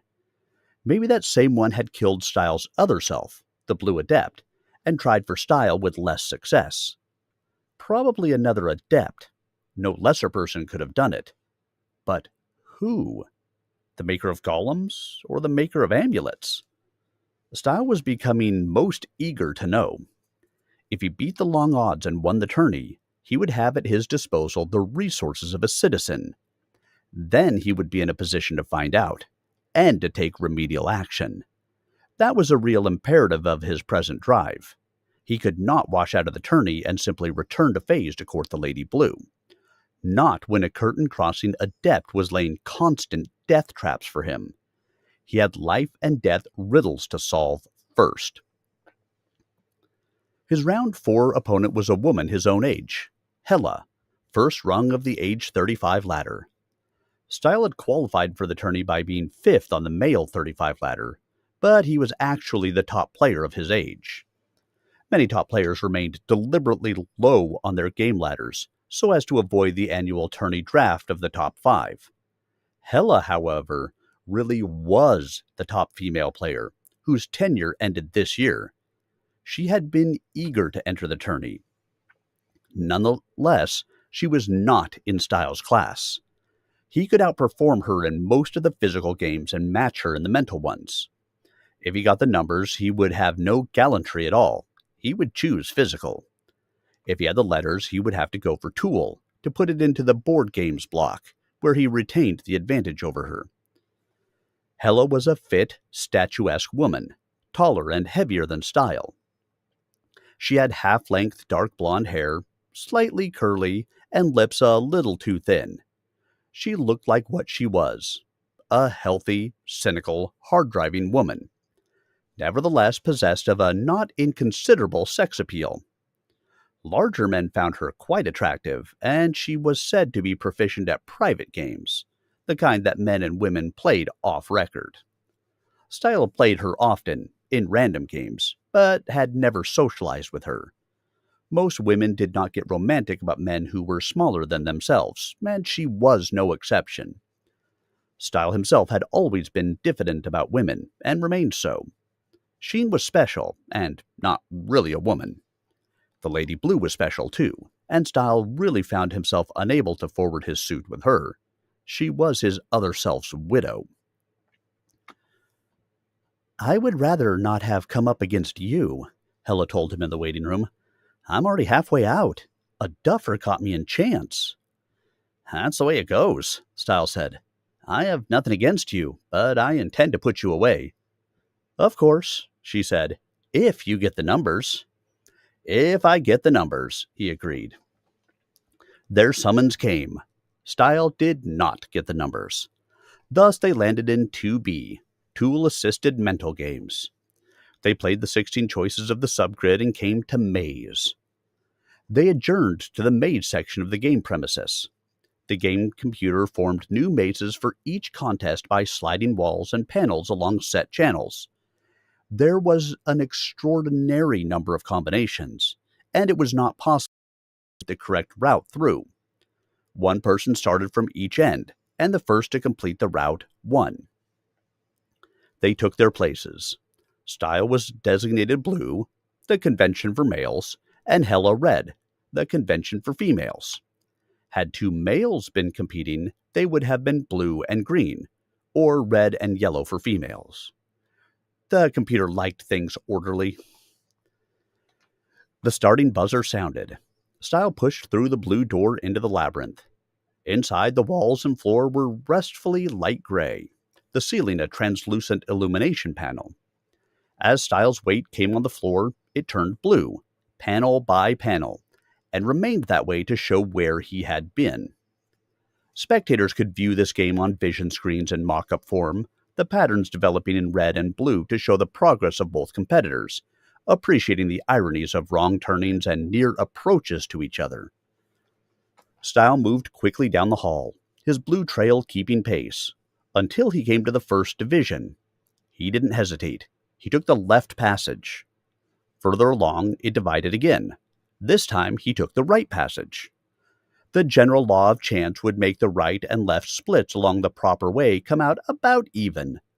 This was unreliable for short-term efforts, but still as good a rule to follow as any. This passage convoluted, turned back on itself, and abruptly dead-ended. So much for general laws. Stile quickly reversed course, following his own blue trail, and took what had been the left passage. This twisted about and finally intersected his original blue trail, the first right turn he had ignored. Oops. There had to be an odd number of passages available, for at least one led to the red door on the other side of the maze. If two led there, then there would be an even number with two passages as yet untried. But that was unusual. Spectators like to have the two contestants meet somewhere in the center and start frantically following each other's trails, and the game computer usually obliged with such a design. He must have missed a passage in his hurry. First mistake, and he hoped it would not prove to be too expensive. He checked the passage back to the blue door. Nothing there. Then he took off on the right-hand passage he had used to complete the loop. Sure enough, it divided. He had overlooked the other passage because it angled back the way he had come. He should have checked behind him as well as ahead. An elementary precaution. He was not playing well. However, this was not necessarily time wasted. Hella would be working her way through from the other side, trying to intersect his blue trail that would lead her to the blue door. If he had a single path there, she would have no trouble. As it was, he had turned all paths blue, so she would have no hint. She might get lost, just as he had. Sometimes in these mazes, one person got 9/10 of the way through while the other floundered, and then the flounder followed the other trail to victory while the 9/10 person floundered. One could never tell. Moved on past. It too divided. He moved left and followed new convolutions. This one did not seem to be dead-ending or intersecting itself. Good. Now, he needed to intersect Hella's trail before she intersected his. Stile paused, listening. Yes, he heard her walking in the adjacent passage. That did not necessarily mean she was close. That passage could be a dead end without connection to this one. Nevertheless, if he knew her location while she did not know his, that could be an advantage. He might sneak in and find her trail while she was still exploring a false lead and hurry on to victory. Then he heard her make a small, pleased exclamation. Ouch! That could mean only one thing. She had intersected his trail, which meant that he was probably the one on the dead end. Stile backtracked hastily and silently. Sure enough, her red path intersected his, where he had bypassed the last right passage, and ended there. She was hot on his blue trail, and going the right direction. He was in trouble. Stile took off down the red trail. He had only two hopes. First, that she had a fairly direct trail he could follow without confusion. Second, that she would get lost on his loops and dead end. His first hope was soon dashed. The red trail divided, and he did not know which one was good. He had to guess. He bore right, looped about, came close to the exit region, and dead-ended. All the brakes were going against him. He hurried back, no longer bothering to be silent, and took the other trail. It wound about interminably, while at every moment he feared he would hear the clang of her exit and victory. It divided again. He bore right, sweating. If he lost this simple game to this woman, who really was not the player he was, then, abruptly, it was before him. Stile sprinted for it, suddenly convinced that Hella's foot was on the sill of the blue door, that even a half a second would wipe him out. In his mind's ear, he heard the toll of his loss. He plunged through. The bell sounded. He had won. "Damn!" Hella exclaimed from the interior. She had, after all, gotten lost in his loop, and was nowhere close to the blue door. His alarm had been false. Sheen was waiting as he emerged. "Take me away from here," he told her, putting his arm about her slender waist. He suffered another untoward image, Sheen lying torn apart after the tank chase. Yet there was no present evidence of that injury. She was all woman. "I've had enough of the tourney for now." "There'll be more than a day before your next match," she said. "Time for you to catch your duel with the herd stallion in Phaze." "I might as well be right here in the tourney," he complained. "One contest after another." And the end of Chapter 5. Let's see. I'd like to see the scene with the alien with all those mathy shapes and dimensions on a hologram thing, like what Tony Stark used to create the time travel machine. Oh yeah, that would be cool. His style's mathing. I don't know. I have honestly never looked at it to see what actually happens if you try to map a formula of x squared plus y squared equals z squared and take it out to the infinity. It's a good question. I assume his math is mathing, but what do I know?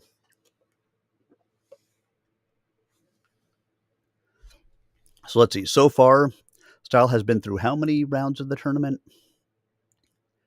Hold on, go back.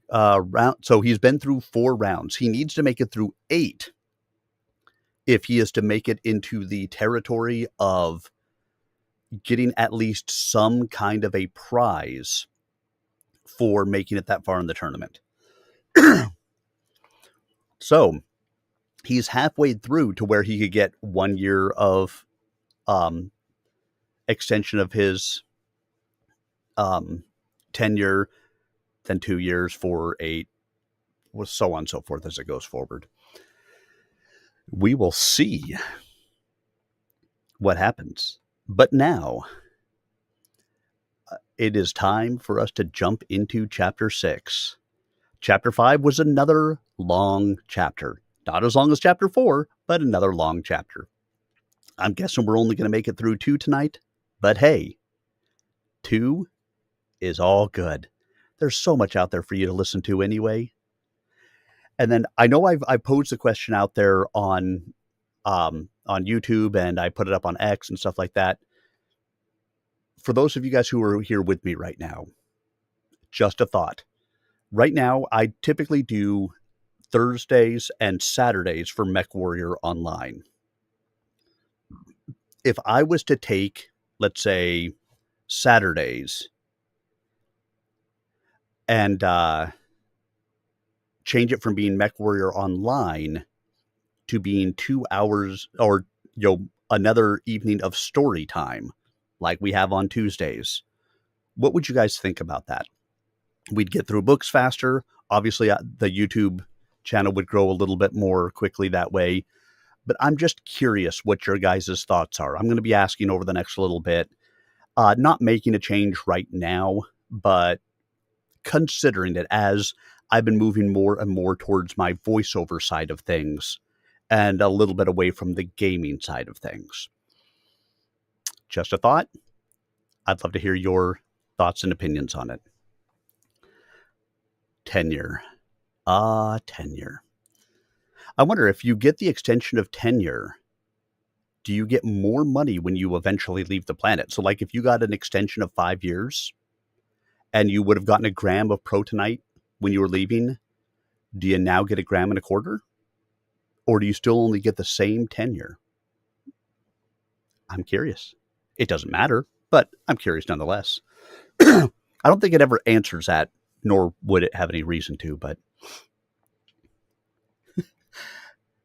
yes, Joy in general, I was pretty sure you were one of them who commented on my YouTube post, so I kind of knew what your thoughts were, but I appreciate the positive, response to it anyway.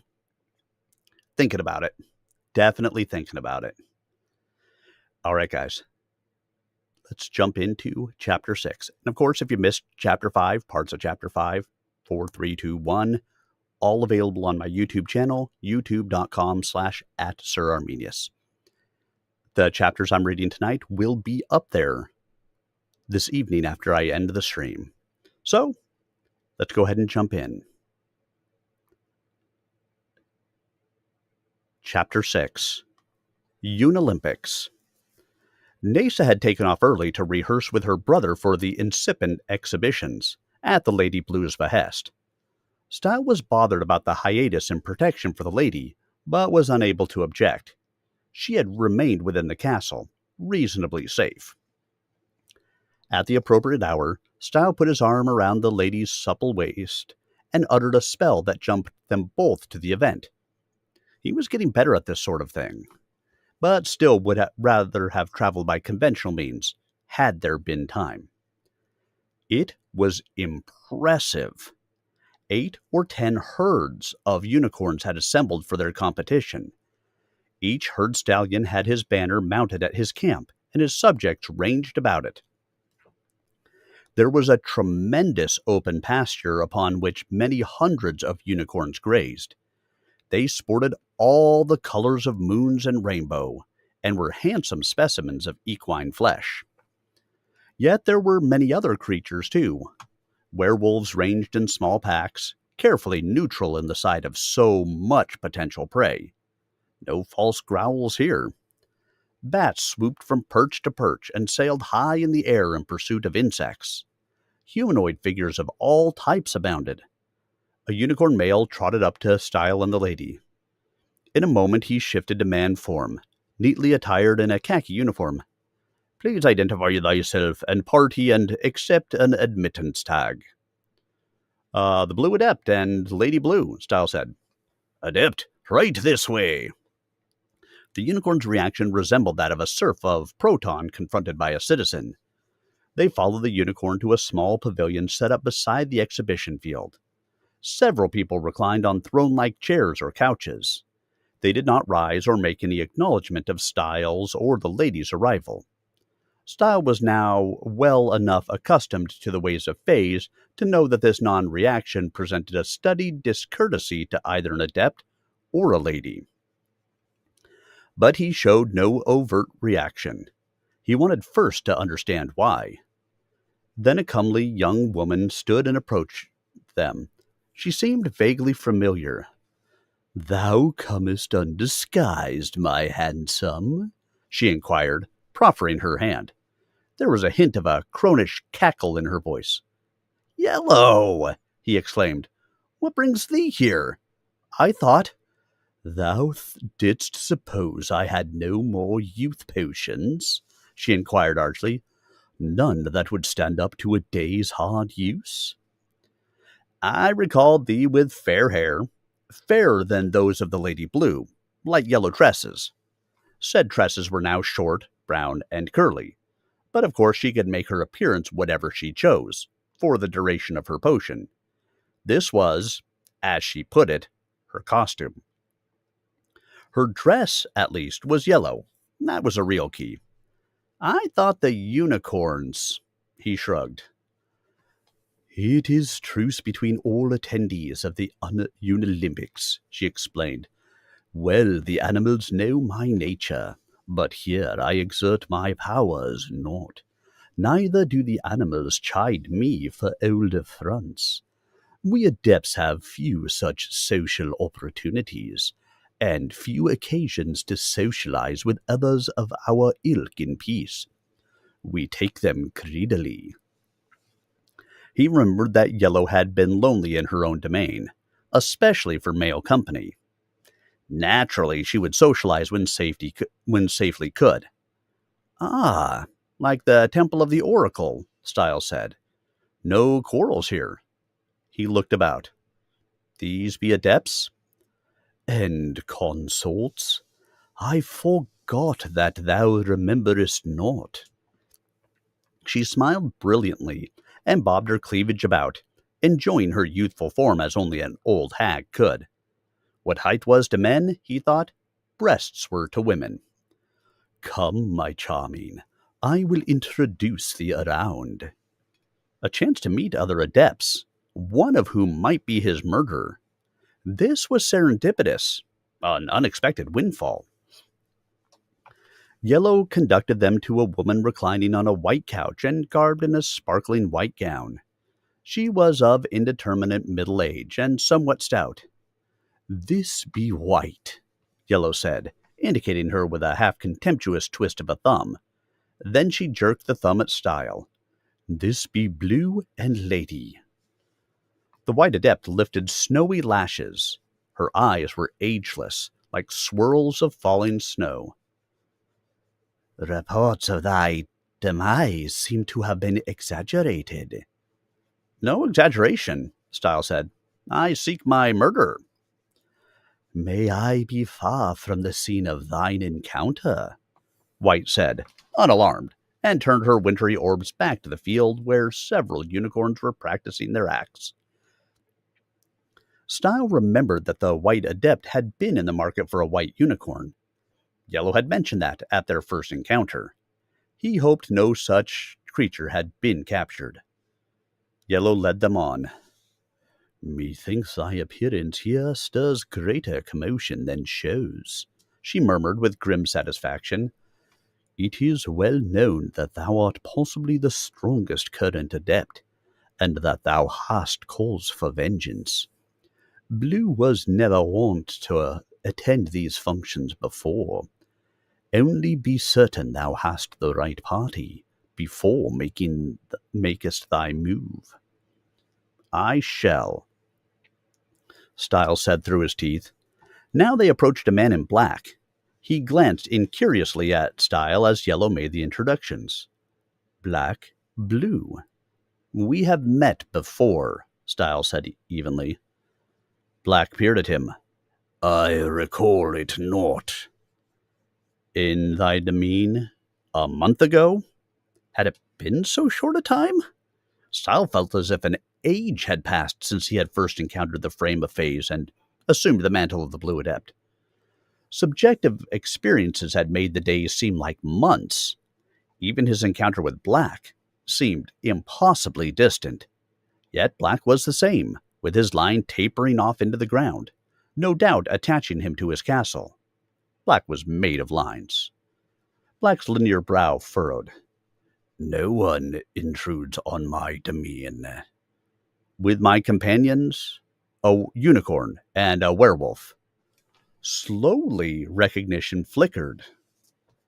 Ah, the man of the little folk. I recall it now. I thought thee dead ere now. He squinted. Why didst thou not show thy power then? I came in peace. Then? Stile frowned. He did not like the Black Adept, who had imprisoned him and left him to could not assume the murderer he sought. Black really the things of other adepts. He was a recluse. It was surprising he had bothered to attend the Unolympics. And if he was a Blue Adept, he certainly would have recognized him more readily than this. Finally, Stile knew the nature of Black's magic. He conjured with lines, not golems or amulets. If thou intrudest similarly on my demesne, I may treat thee with similar courtesy. I can conceive of no circumstance in which I would intrude on thy demesne, or associate with the likes of Yellow, Black said coldly. Until thou hast need of a potion, my arrogant, Yellow said, then thou dost bespeak the crown enough. She led Stile on. These people make me nervous, the Lady Blue.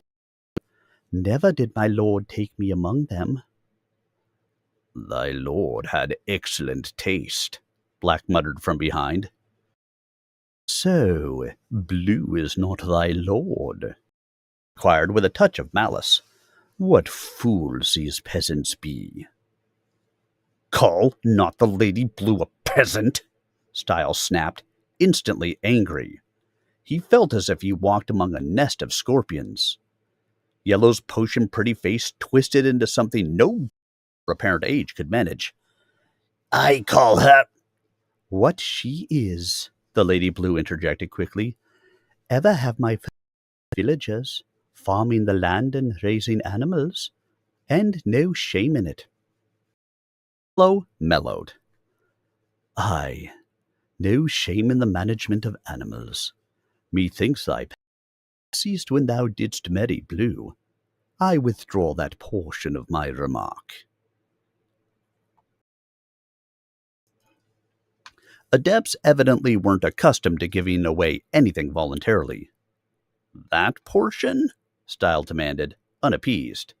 He realized he was behaving exactly like an adept, but was not in the mood to back off. Thou leavest her a fool? That were readily abated, said. I have love potions that... Enough, Stile said. The lady is a widower, or is a widow. I merely assume a role that the blue demesne be not demeaned, and that the great wrong done the lady may be avenged. I am not her lord.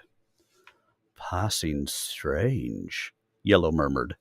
With power to enchant an entire unicorn herd, he exercises it not on the lady who is as lovely as any mortal can be, and as spirited as a fine animal, and who is legitimately his by right of inheritance. Methinks it is the man who is the fool. Mayhap by thy definition, the Lady Blue said. Even so, Yellow agreed, shrugging. They came to a man in a red cloak. He was tall, almost 6 feet, with red hair and red mustache. Red, Blue, Yellow introduced. Red extended a firm hand. Glad I am to meet thee, he said, smiling. He had a handsome face and seemed to be about Stile's age, though of course the costume made all but his basic identity suspect. Yellow took them to the final couple at the pavilion. Green and consort, she said.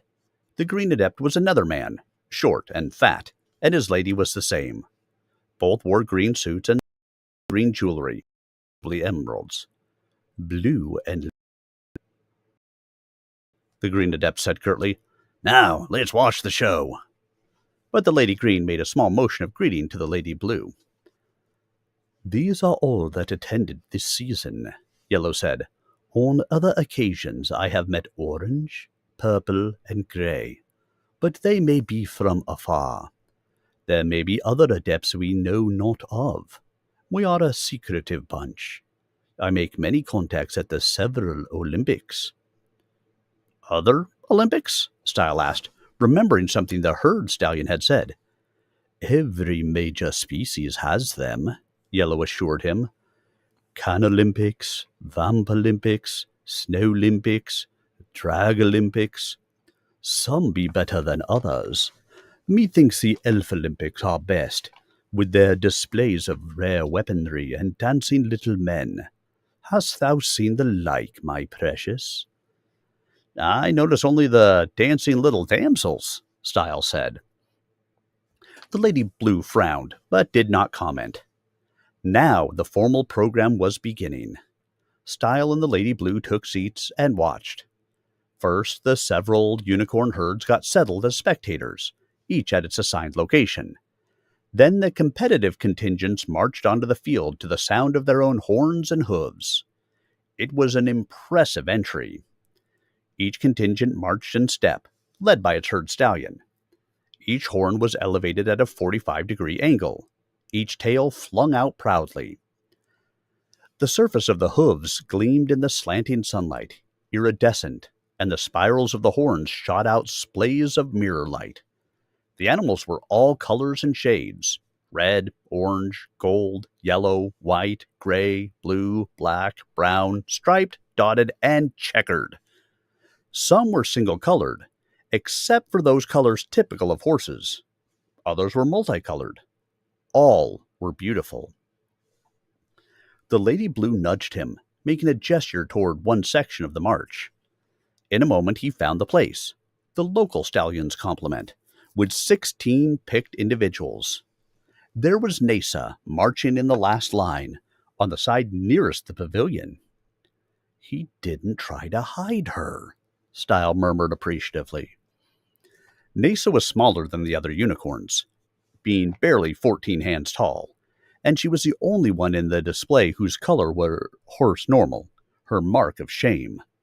But now she was the steed and oath friend of an adept, and though there was general fear and distrust of adepts in the animal kingdoms of Phaze, the clear onus of an adept's favor was so potent that Nasa now had a place of comparative honor. This was the first time she had been permitted to join the herd and to participate in its ceremonies, and obviously she reveled in it. The hurt of years was being mended. This much Stile had done for Nasa by taming her. This much she had done for herself by allowing him to practice the magic of his station. The music swelled in a mighty chorus. 8 herd stallions blew the lead-off blasts. 8 disciplined display herds responded with the melody. The ground shook with the measured cadence of their prancing hooves. The air shook with the power of their melody. No human orchestra could match the passion and splendor of this performance. Stile could not remember ever having been spectator at anything as grand as this. They paraded close by the Adept's pavilion, and at the closest point every horn angled abruptly to the left in a salute. There was an abrupt silence, breathtaking in its precision. That sudden cessation of sound was more impressive than a fortissimo blast would have been. Then they marched on, the music resuming, to pass by the other pavilions. Stile examined those other pavilions now. One was filled with wolves, another swarmed with bats, another seated elves, and yet another was stuffed with glowering, homely demons. Everyone comes to the Unolympics, Stile breathed, amazed. Everybody who is anybody, Yellow responded. Few human folk, however. Stile was not certain of the significance of that. Did it mean that humans were among the least important of the creatures of Phaze, or that the higher animals simply didn't like them? In due course, the opening parade finished. Now the individual competitions commenced. Wolves ran, bats flew, demons charged, and elves scurried from one pavilion to another. What's going on? Stile asked. The judges, Yellow said, standing. Judges? They cannot use unicorns for the Unolympics. They're not objective. Too much rivalry between the herds. It's the same with the other species. They all have to use outside judges. Now, if thou wilt excuse me, I must to my station. Station? I am a judge too. Didn't I tell thee? Now I've seen everything, Stile muttered. Not quite. But when thou spiest black judging 2 pavilions down, then mayhap thou canst consider it close enough to everything. She moved off. A demon arrived, and also a young man with the head of a hawk. They joined the Yellow Adept at the front of the pavilion. This was the team of judges for one section of the Unolympics. The contestant unicorns were now trotting to their places. There was a brief period of confusion as they crisscrossed the field. Then columns formed before the several judging stations. 16 unicorns formed a line before the Adept Pavilion, standing at equine attention. This station, it developed, was judging the acrobatics. Others judged speed trials, high and long jumps, horn fencing, melody playing, dancing, and precision gaits. Nasa and her brother Clip had entered the category of couples dancing, and that was at a far corner of the field. Stile could not make out what was going on there, to his frustration, so he turned reluctantly to the local display. 12 of the entrants were male, not herd leaders, just lesser stallions. The herd system had no regard for the needs of undominant males. They were not allowed to breed with the mares and were tolerated in the herds only so long as they kept their places. In times of war, Stile was sure their place was at the forefront as expendable troops. Naturally, they participated in the Unolympics. It was a major peacetime opportunity to achieve recognition. In fact, Stile realized, these various Olympics represented to the animal kingdom the same sort of entertainment, excitement, and change did for serfs in Proton. It was a parallel system, used as a relief valve for the frustrations of the undertrodden. Yellow, as an adept, assumed direction of the proceedings at this station. Equine, thou art designated number 1, she said to the unicorn on the far left. When that number is called henceforth in this judgment, do thou answer promptly, or forfeit whatever honor may be due thee. Understand? The designated unicorn dipped his horn submissively. Yellow then counted off the others, up to the last, number 16. We are the preliminary panel of judges, she continued. The demon Hor Awful, who is an elder of his den, and has served with fiendish distinction at other Olympics. In his youth, he was a winner at this same event at the Demolympics. There was a smattering of polite applause, mostly from the spectators now crowding close to the edges of the pavilion, a number of whom were demons. And this is Glinteye, the Hawkman, winner of the Avalympics rabbit sporting meet last year. He is competently versed to spot the antics of unicorns.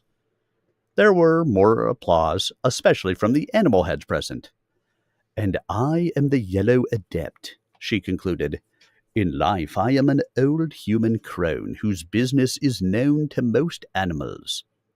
Were it not for the sufferance granted visitors at this event, I would be mobbed. However, I believe I am qualified as a judge of fine animals, and I am in this respect objective. There was a pause, and then some extremely tentative applause. The Lady Blue looked about, frowned, then set her jaw and clapped her hands. The Consort of Green joined in. Then Stile and the Green Adept had to join in, and the outside animals, shamed into a better sense of the occasion, finally made a more substantial showing. All had a horror of Yellow's business of trapping and selling animals, but all antagonisms were theoretically suspended here. Yellow did indeed appear to be competent and objective. Stile was reminded yet again of the parallel of Proton. The rifleman had shown him favor, causing the other citizens to react with similar courtesy, despite the gulf between citizen and serf. The Lady Blue had been the catalyst this time, but the spirit remained the same.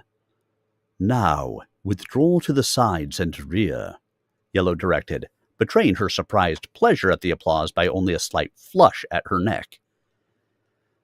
Form an arena, open only at the spectator's side.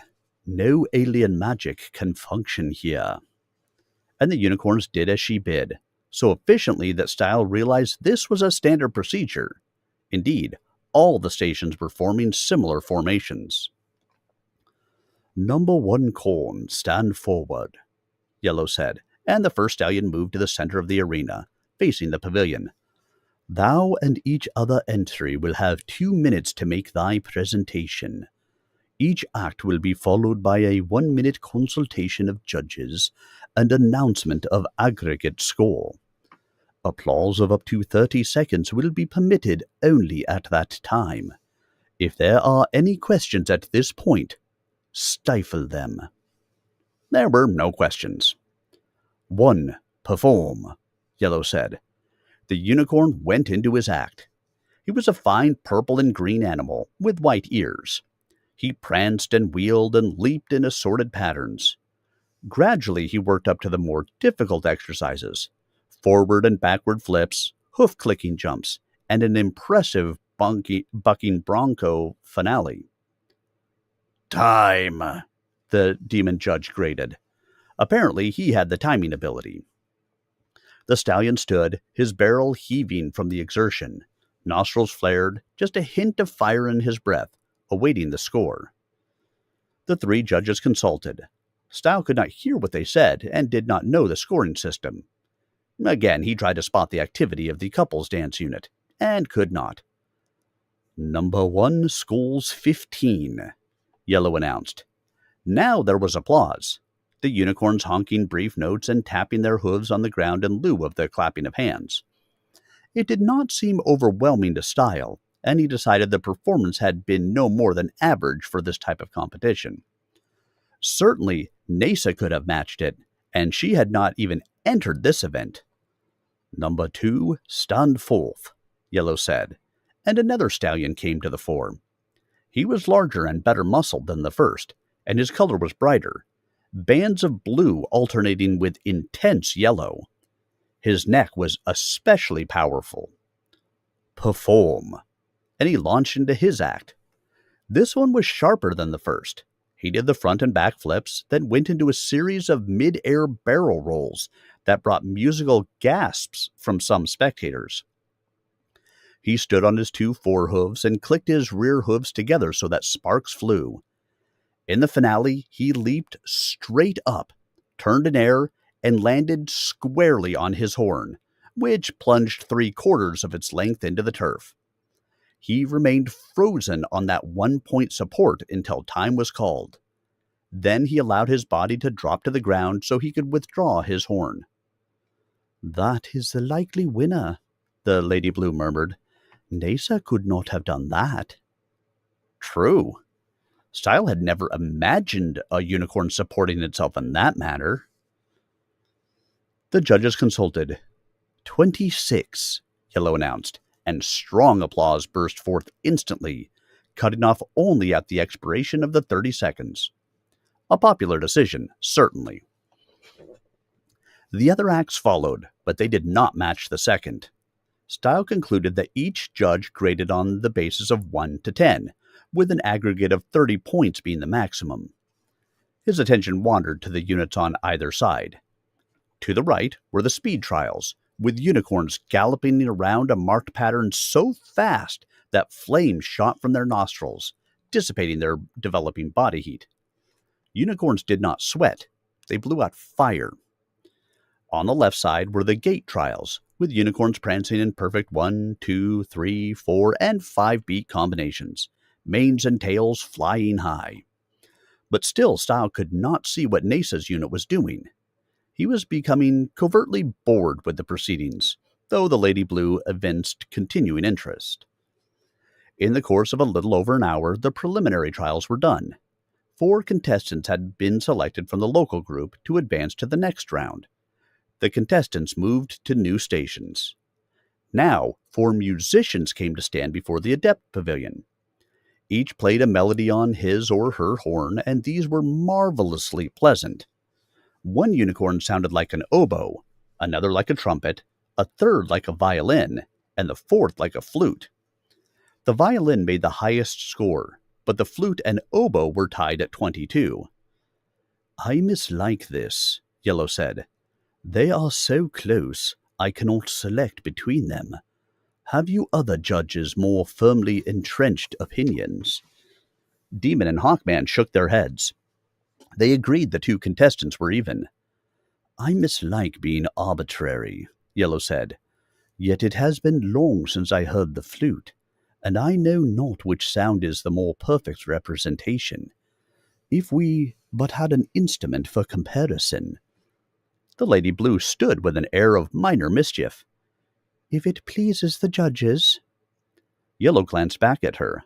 Speak, lady, if it be irrelevant. My lord, the Blue Adept is skilled in music, and has with him an excellent flute. Hey, I'm not in this, Stile protested, but Yellow was smiling with a certain friendly malice. Methinks Blue owes me a favor. Stile spread his hands. He was caught. What dost thou wish, Yellow? Didst hear the theme played by the flute corn? If thou wouldst play the same as it should be played, that we may compare. Stile sighed inwardly and walked to the front of the pavilion. He did not object to playing. His concern was the larger nature of the borrowed platinum flute would manifest as his magic power gathered. But if he willed no magic, maybe it would be all right. He did owe Yellow a favor, and this was a modest one. He assembled the flute, brought it to his mouth, and played the theme. The magic instrument gave him perfect control, making him a better flautist than he otherwise could be. The notes issued like ethereal honey. The magic gathered, but subtly. As he played, the routine noises of the Unolympics abated in a widening circle. Unicorn spectators down the line rotated their ears, orienting on him. When the last note faded, the entire arena was silent. The three judges remained seated, quiet for a moment. The other adepts seemed frozen in their places. Then Yellow shook her head. There be flutes, and there be flutes, she said. That is the platinum flute of elven craft, the emperor of flutes. There is none like it. Favored indeed is the one, whether common or adept, who gains loan from the little folk. I fear the crisis of Phaze draws nigh. After that sound, I have no further doubt. The unicorn does not compare. But the two other judges demurred. Play oboe, the demon grunted. Ah, yes, Yellow agreed. Thank thee, Hororful. Thou art correct. We must compare that sound, too. She focused on Stile. Play the oboe, Blue. But I have no oboe, he protested. Pretend not to be ignorant of the nature of the instrument thou holdest, she said sharply. Play the oboe, that we may get on with this matter. Baffled, Stile looked at the flute he held, and it had become a fine platinum oboe. So the magic shifts were not merely with weapons. He brought it to his mouth and played the oboe corn's theme. The notes rolled out like elixir, impossibly mellow, the most perfect oboe sound he had ever heard. Again, the Unolympics halted to listen. Even the jaded adepts sat riveted until it finished. Now we can judge, Yellow said. She consulted again with her associate judges and rendered the decision. The oboe is closer to true. The oboe corn qualifies. Now there was applause, but somehow it seemed to orient more on Stile than the qualifying unicorn. Only my love played like that, the Lady Blue murmured as Stile resumed his seat beside her. I never thought to hear such sound again. The instrument is magic, he replied shortly. It lends skill to the player. Mayhap, she agreed, and said no more. Soon it was time for the finals. Now the entire field became a single arena, and the separate panels of judges merged to become a single large panel. Everyone would witness the category victories. Stile was gratified. At last he would get to see Nasa perform. If she had made it this far. He had been confident of her prowess before this ever started, but now he was aware of the strength of the competition. She could have been eliminated. But she had made it.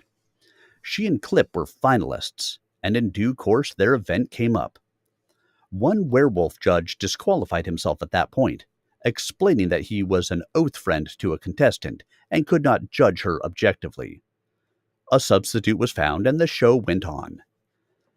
Nasa and Clip trotted out in perfect step, playing their own music for the dance. She with her harmonica horn, he with his saxophone. It was a beautiful duet, harmonizing precisely with the beat of their hooves. Nasa's colors now complemented Clip's, and she was beautiful even in unicorn terms. Both animals were small for their species, but as a pair, alone in the arena, they were perfectly matched and did not seem small at all. They plunged forward, horns lunging at an invisible foe, then whipped back together with a dissonant note, as of a foe dying. Stile could almost see the implied monster. So could some of the judges, who happened to be monsters. They scowled. The two went on through different gates, then got fancy. Nasa leaped, and Clip trotted beneath her. As she landed, he leaped over her. They continued in a fantastic leapfrog sequence, their music playing without a break. Then they came together, bucked in unison, and leaped together in a backward somersault. In midair, they changed shape, landing neatly in human form. He garbed in bright trousers and cloak, she in white-fringed black dress. They swung, now humming the music their horns could no longer play. Faster they swung, becoming almost a blur, and suddenly they were hawk and firefly, whirling about in air about a common center, then back to equine form with a final lovely bar of music in time for the expiration of time. The judges held out printed cards, 9, 9, 8, 9, 7, 8, an excellent rating from all except the monsters. Then the applause began, loudest from Nasa's own herd, but there was an appreciative baying from several wolves of the pack who had also taken the oath of friendship with her. Stile saw now that his friend Curlgeyer was among them. Then the other unicorn couple went into its act. Both were handsome specimens, and both had remarkable tones. He sounded like a bassoon, with all its deep beauty and trick effects, while she rang like bells. Stile was amazed at what the unicorn horn could do. It was not confined to wind instruments, perhaps because of its magic. This combination was unusual and effective, and they made the most of it. These unicorns, too, changed shapes in the middle of the dance, manifesting as great cats and then as white and blue herons. Their equine states were special, too. He had a mane like rippling fire, and her mane was iridescent. It shone as it flexed, with precious luster. She was a truly lovely creature. But it was the artistry of their dance that made it outstanding, and in the end, they were judged the winners. Stile could not contest the decision. It was fair.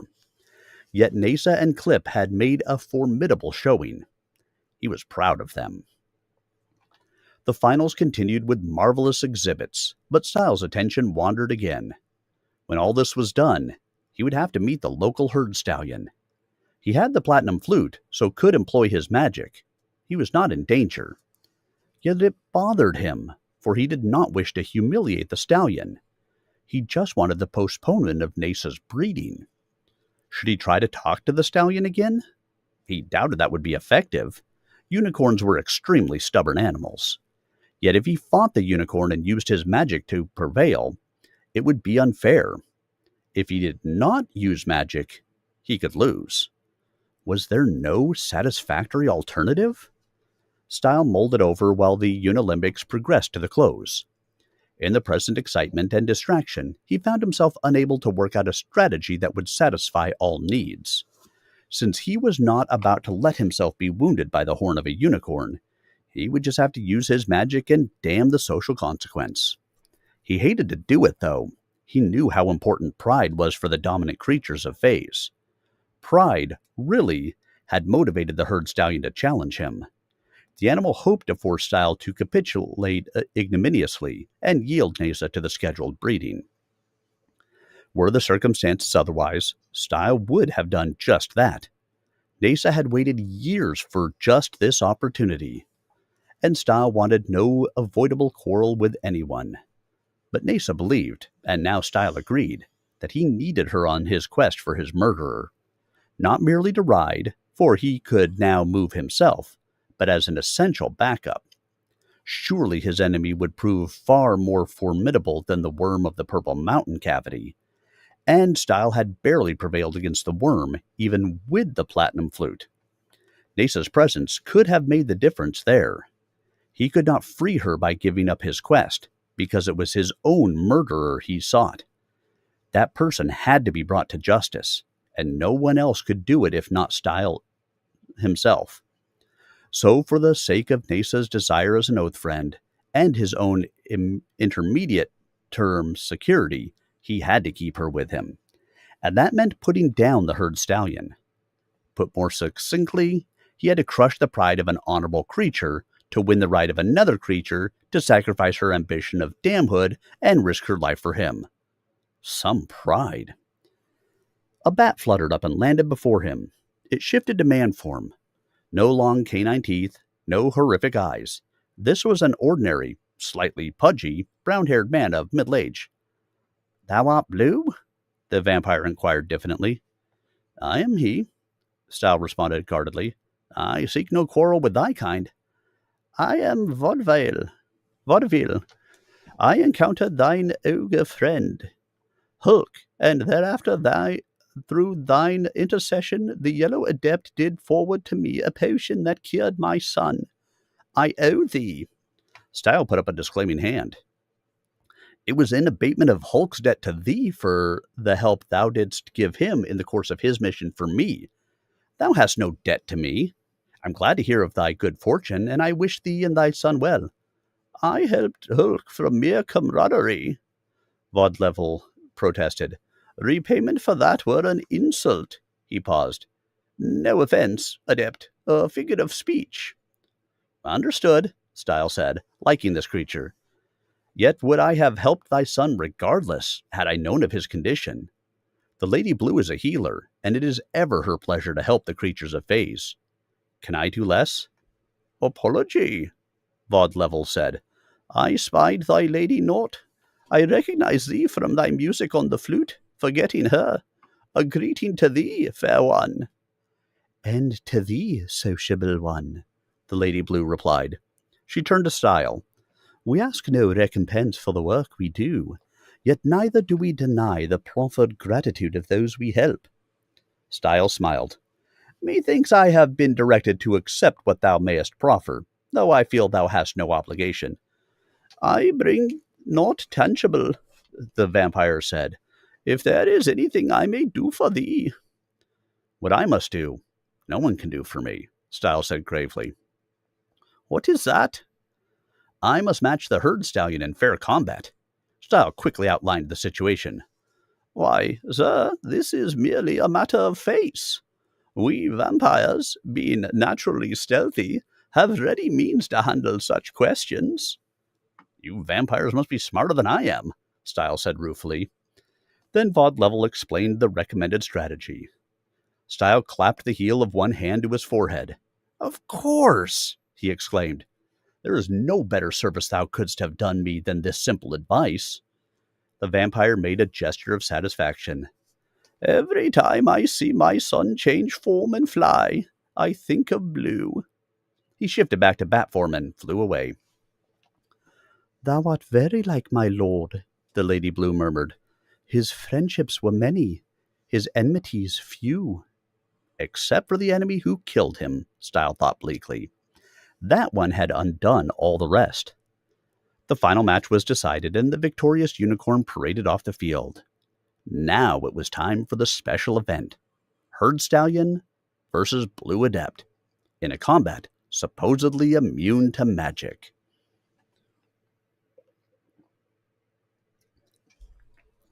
The Herd Stallion strutted out, resplendent in his natural color and musculature. Stile started forward, but found himself restrained by the Lady Blue's hand. He turned to her, uncertain what she wanted. She was always beautiful, but at the moment she seemed to him to be transcendently lovely. "Go with care, my lord," she said, and somehow it was the greatest compliment he could have imagined. "I thank thee, lady," he said. Then he proceeded on out to meet the stallion, carrying the platinum flute. The unicorns formed a great ring around the two, sealing off external magic. They thought Stile would be unable to draw on the background power, and ordinarily this would be true, but the oracle had enabled him to nullify that nullification. This was a real debt he owed Hulk, for Hulk had donated his one lifetime question to the oracle for Stile's benefit. That was why Stile had taken Hulk's debt of a favor on himself. Now the vampire had repaid it, and by Stile's logic, he owed a major favor to Hulk. Perhaps his gift of the pursuit of the proton self of the Lady Blue had abated that. Perhaps not.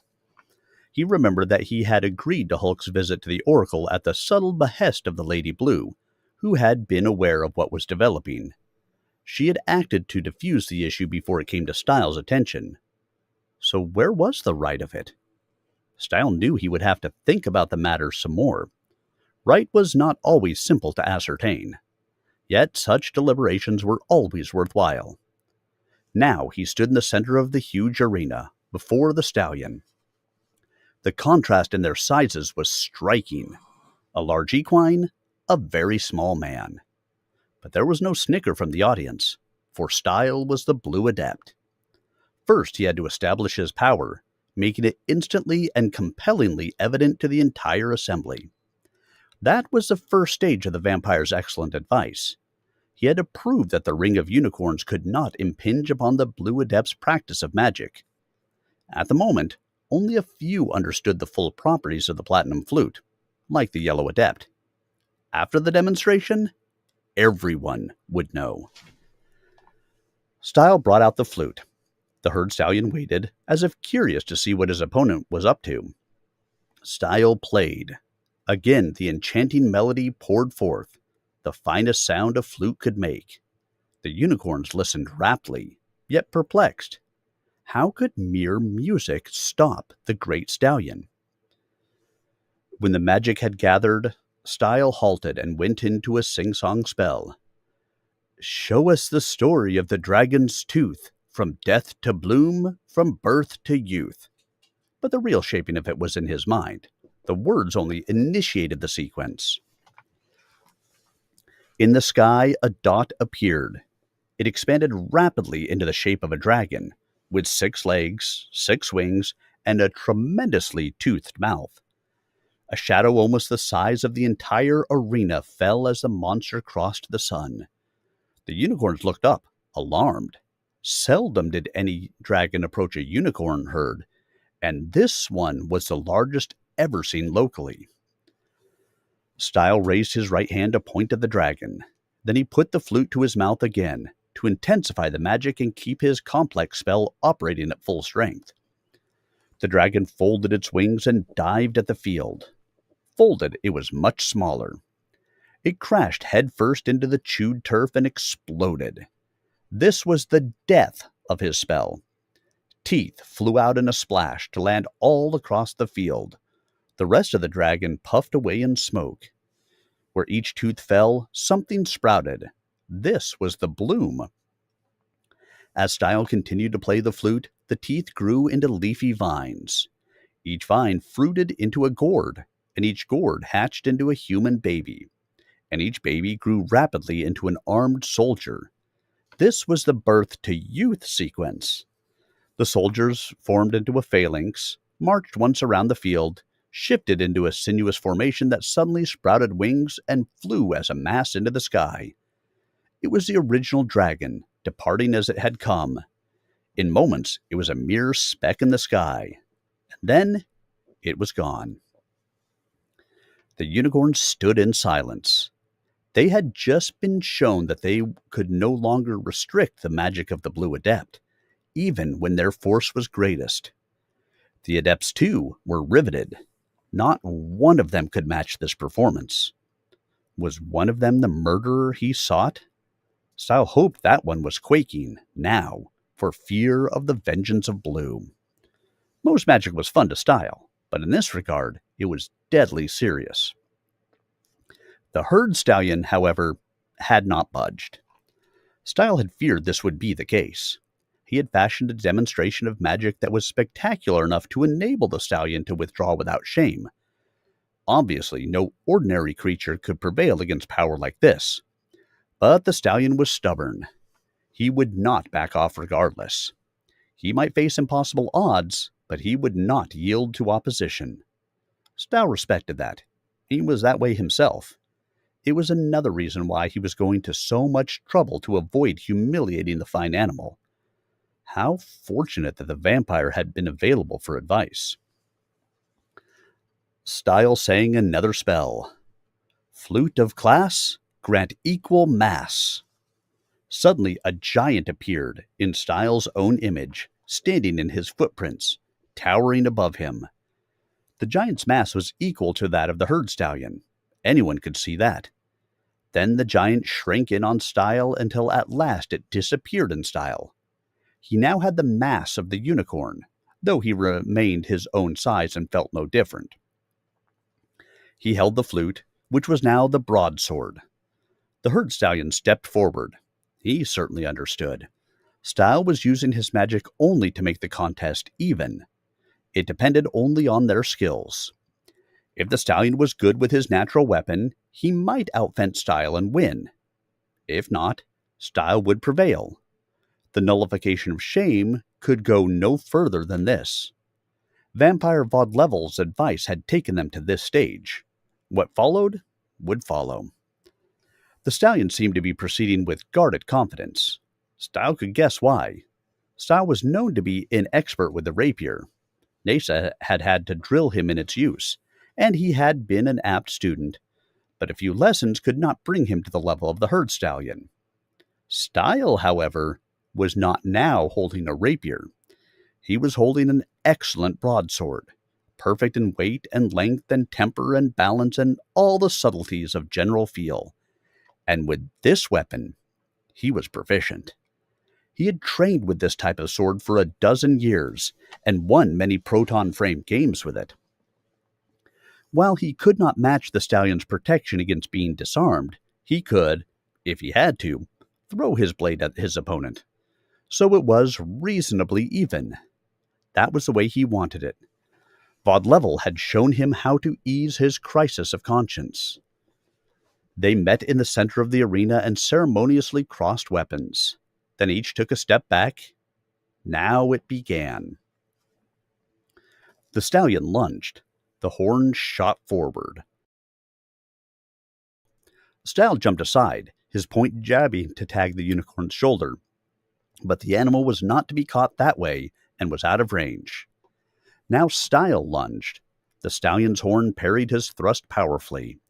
Had Stile not possessed equal mass, he could have been disarmed then. As it was, sparks flew from the colliding weapons, and both parties felt the impact. So much for the feeling out. Stile valued surprise without sacrificing good technique. He fenced with the stallion's horn, setting himself up for disarming, and when the stallion made the move, Stile slipped by his guard and sliced at his neck. The unicorn, suckered, shifted instantly to man form so as to duck under it, then back to equine form. He had a sword in man form, but lacked Stile's mass. There was no conservation in mass in magic. Stile wheeled to engage the stallion again. He knew now that he was the superior swordsman, but he guarded against overconfidence. This shape-changing, that could be tricky.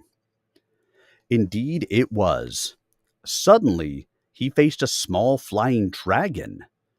The creature spread bat-like wings and flew over Stile's head, out of reach of his sword. Well, Stile was also out of reach of the dragon's talons. It was a standoff, for the moment. Since he didn't really want to hurt the herd stallion, that was all right. Then the dragon shot fire from its mouth. Stile dived out of the way. This was more complicated than he had thought. Evidently, the unicorn had built up some heat in the course of the match, and was able to use that to fuel his dragon form. The dragon oriented for another shot. Stile raised his sword, and it was a shiny, mirror-surfaced shield. It caught the jet of fire and bounced it back at the dragon. The creature took evasive action. Stile could bring the dragon down by magic, but he remained unwilling to do that. He wanted to win as he was. His weapon could change according to his need. The stallion could change his shape. They remained even. Except that Stile could not reach the dragon. Or could he? Suddenly his weapon became an 18-foot pike. Stile heaved it upward at a sharp angle, poking at the dragon. The creature squawked with a sound like an accordion, which was the tone of the stallion's horn, and flapped higher. Another jet of fire came down, but petered out short of the mark. Stile's pike was keeping the dragon beyond flame range. Standoff. Neither could hurt the other, unless Stile's spike became a powerful platinum bow with a long, sharp arrow. He aimed it at the dragon, but already the creature was diving to earth, changing back to the unicorn, who formed in mid-charge toward Stile. Stile's weapon shifted back to broadsword, and the fencing resumed. Stile was a better swordsman, but every time he pressed his advantage, the stallion changed shape and they went through a quick series of animal and weapon forms before returning to the more conventional fray. It became apparent to the audience that there was unlikely to be a winner here. Neither party could hurt the other. Stile was satisfied with that. They could negotiate a reasonable extension of Nesa's time. Stile outfenced the stallion again. The stallion shifted to dragon form. Stile's sword became the bow, and the dragon became the man form, who plummeted toward Stile. Stile flung himself aside, his grip on his weapon slackening, and the man form snatched it from Stile's grasp. He hurled it far across the arena. In air, the bow reverted to its natural state, the flute, and bounced on the grass. Stile had been careless and abruptly disarmed. His first impulse was to run for the flute, but he had no chance without it. His mass had reverted to normal the moment he was separated from the flute. The ring of unicorns now deprived him of his magic. How foolish he had been not to retain his grip. He could never have been disarmed had he willed himself not to be. A huge hand caught his shoulder. The man form was preventing him from going after the weapon. Stile reacted instantly. He caught the hand on his shoulder, whirled about, and applied pressure to the man form's elbow joint. It would have been a submission hold, ordinarily, but the form shifted back to equine, and the hold was negated. Freed, Stile sprinted for the flute, but the stallion galloped after him. No chance to outrun that. Stile had to turn and dodge, staying clear of that horn. But he would not be able to dodge it long. Stile made a phenomenal acrobatic leap, feeling his weakened knees giving way in the effort, and flipped through the air toward the stallion's back. If he could ride the animal long enough to get near the flute, then, in the moment he was in the air, he saw that terrible unicorn horn swinging about to bear on him. The stallion had reacted too quickly. Stile would land directly on the point. He landed in the arms of the man form. The creature set him down carefully. I seek not to injure thee, Adept, for thou hast been kind to my kind. I merely deflect thee. Thou art disarmed of thy weapon and thy magic. Dost thou yield? It had been a fair fight. The unicorn had outmaneuvered him. Stile might be able to hold his own against the man form, but not against the equine form or dragon form, and he refused to stoop to any kind of subterfuge. He had lost. I yield, he said. Fetch thy weapon ere hostile magic comes, the man form said, and shifted back to unicorn form. Stile walked across the arena and picked up the flute, then rejoined the stallion before the main judging stand. The stallion did not speak, so Stile did. We have met in fair encounter, and the stallion defeated me. The Blue Adept yields the issue. Now the herd stallion blew an accordion melody on his horn. Nasa's brother Clip trotted up. The stallion says the adept is more of a creature than he took him for. The adept had magic to win, and eschewed it in favor of equality, and fought fairly and well, and lost well. The stallion accepts the pride of that victory, and yields back the issue. Then the applause began. Unicorns charged into the field, forming into their discrete herds. Nasa found Stile and carried him away separately to rejoin the Lady Blue. The Unolympics were over. So, all the herd stallion had really wanted was the notoriety of defeating the Blue Adept and redeeming the pride he had lost during their prior encounter at the Blue Domain. Granted that, the stallion had been generous, and had granted Nasa the extension she wanted. All Stile had lost was a little pride of his own, and that had never been his prime consideration. In future, he would pay better attention to the hidden motives of the creatures of Phaze, and to the pitfalls of battling a shape-changing creature. These were useful lessons. And that's the end of Chapter 6. Much shorter chapter, that one. Yay! Alright guys, there are our 2 chapters for this evening. Made it through chapters 5 and 6. We got through 3 more matches in the tourney. Stile winning each one against a older lady serf, against an alien, and against the top tier age 35 female, winning each of those matches. Then he came to the Unolympics, met a whole bunch of other adepts, and had his match with the Unicorn Stallion, losing, but winning in the end. So again, these chapters will be up on my YouTube channel later this evening. If you missed any part of them, please feel free to stop out there and take a listen. The entire first book is up there. Now it'll be the first 6 chapters of Blue Adept, as well as all of the other books that I have read are all there for your listening pleasure. If you do go out there, do me a favor, like, subscribe, comment, do all those fun things on the channel. Help me to continue to grow my YouTube presence. I appreciate it. I hope you guys all had fun this evening. Thank you to all of you. The greatest gift that you can give me is the gift of your time. And I appreciate that you guys gave me that gift this evening, whether it was for 5 minutes or for the 3 hours of the stream. Either which way, thank you so much for being here. I should be back again tomorrow with some Pathfinder, and then Thursday, we'll have ourselves some Stompy Mech Night. Until then, I hope you guys have a wonderful week, and if I don't see you until next week, well, I'll see you then. Have a great evening, everybody, and I will see you guys all again really soon. Good night, all.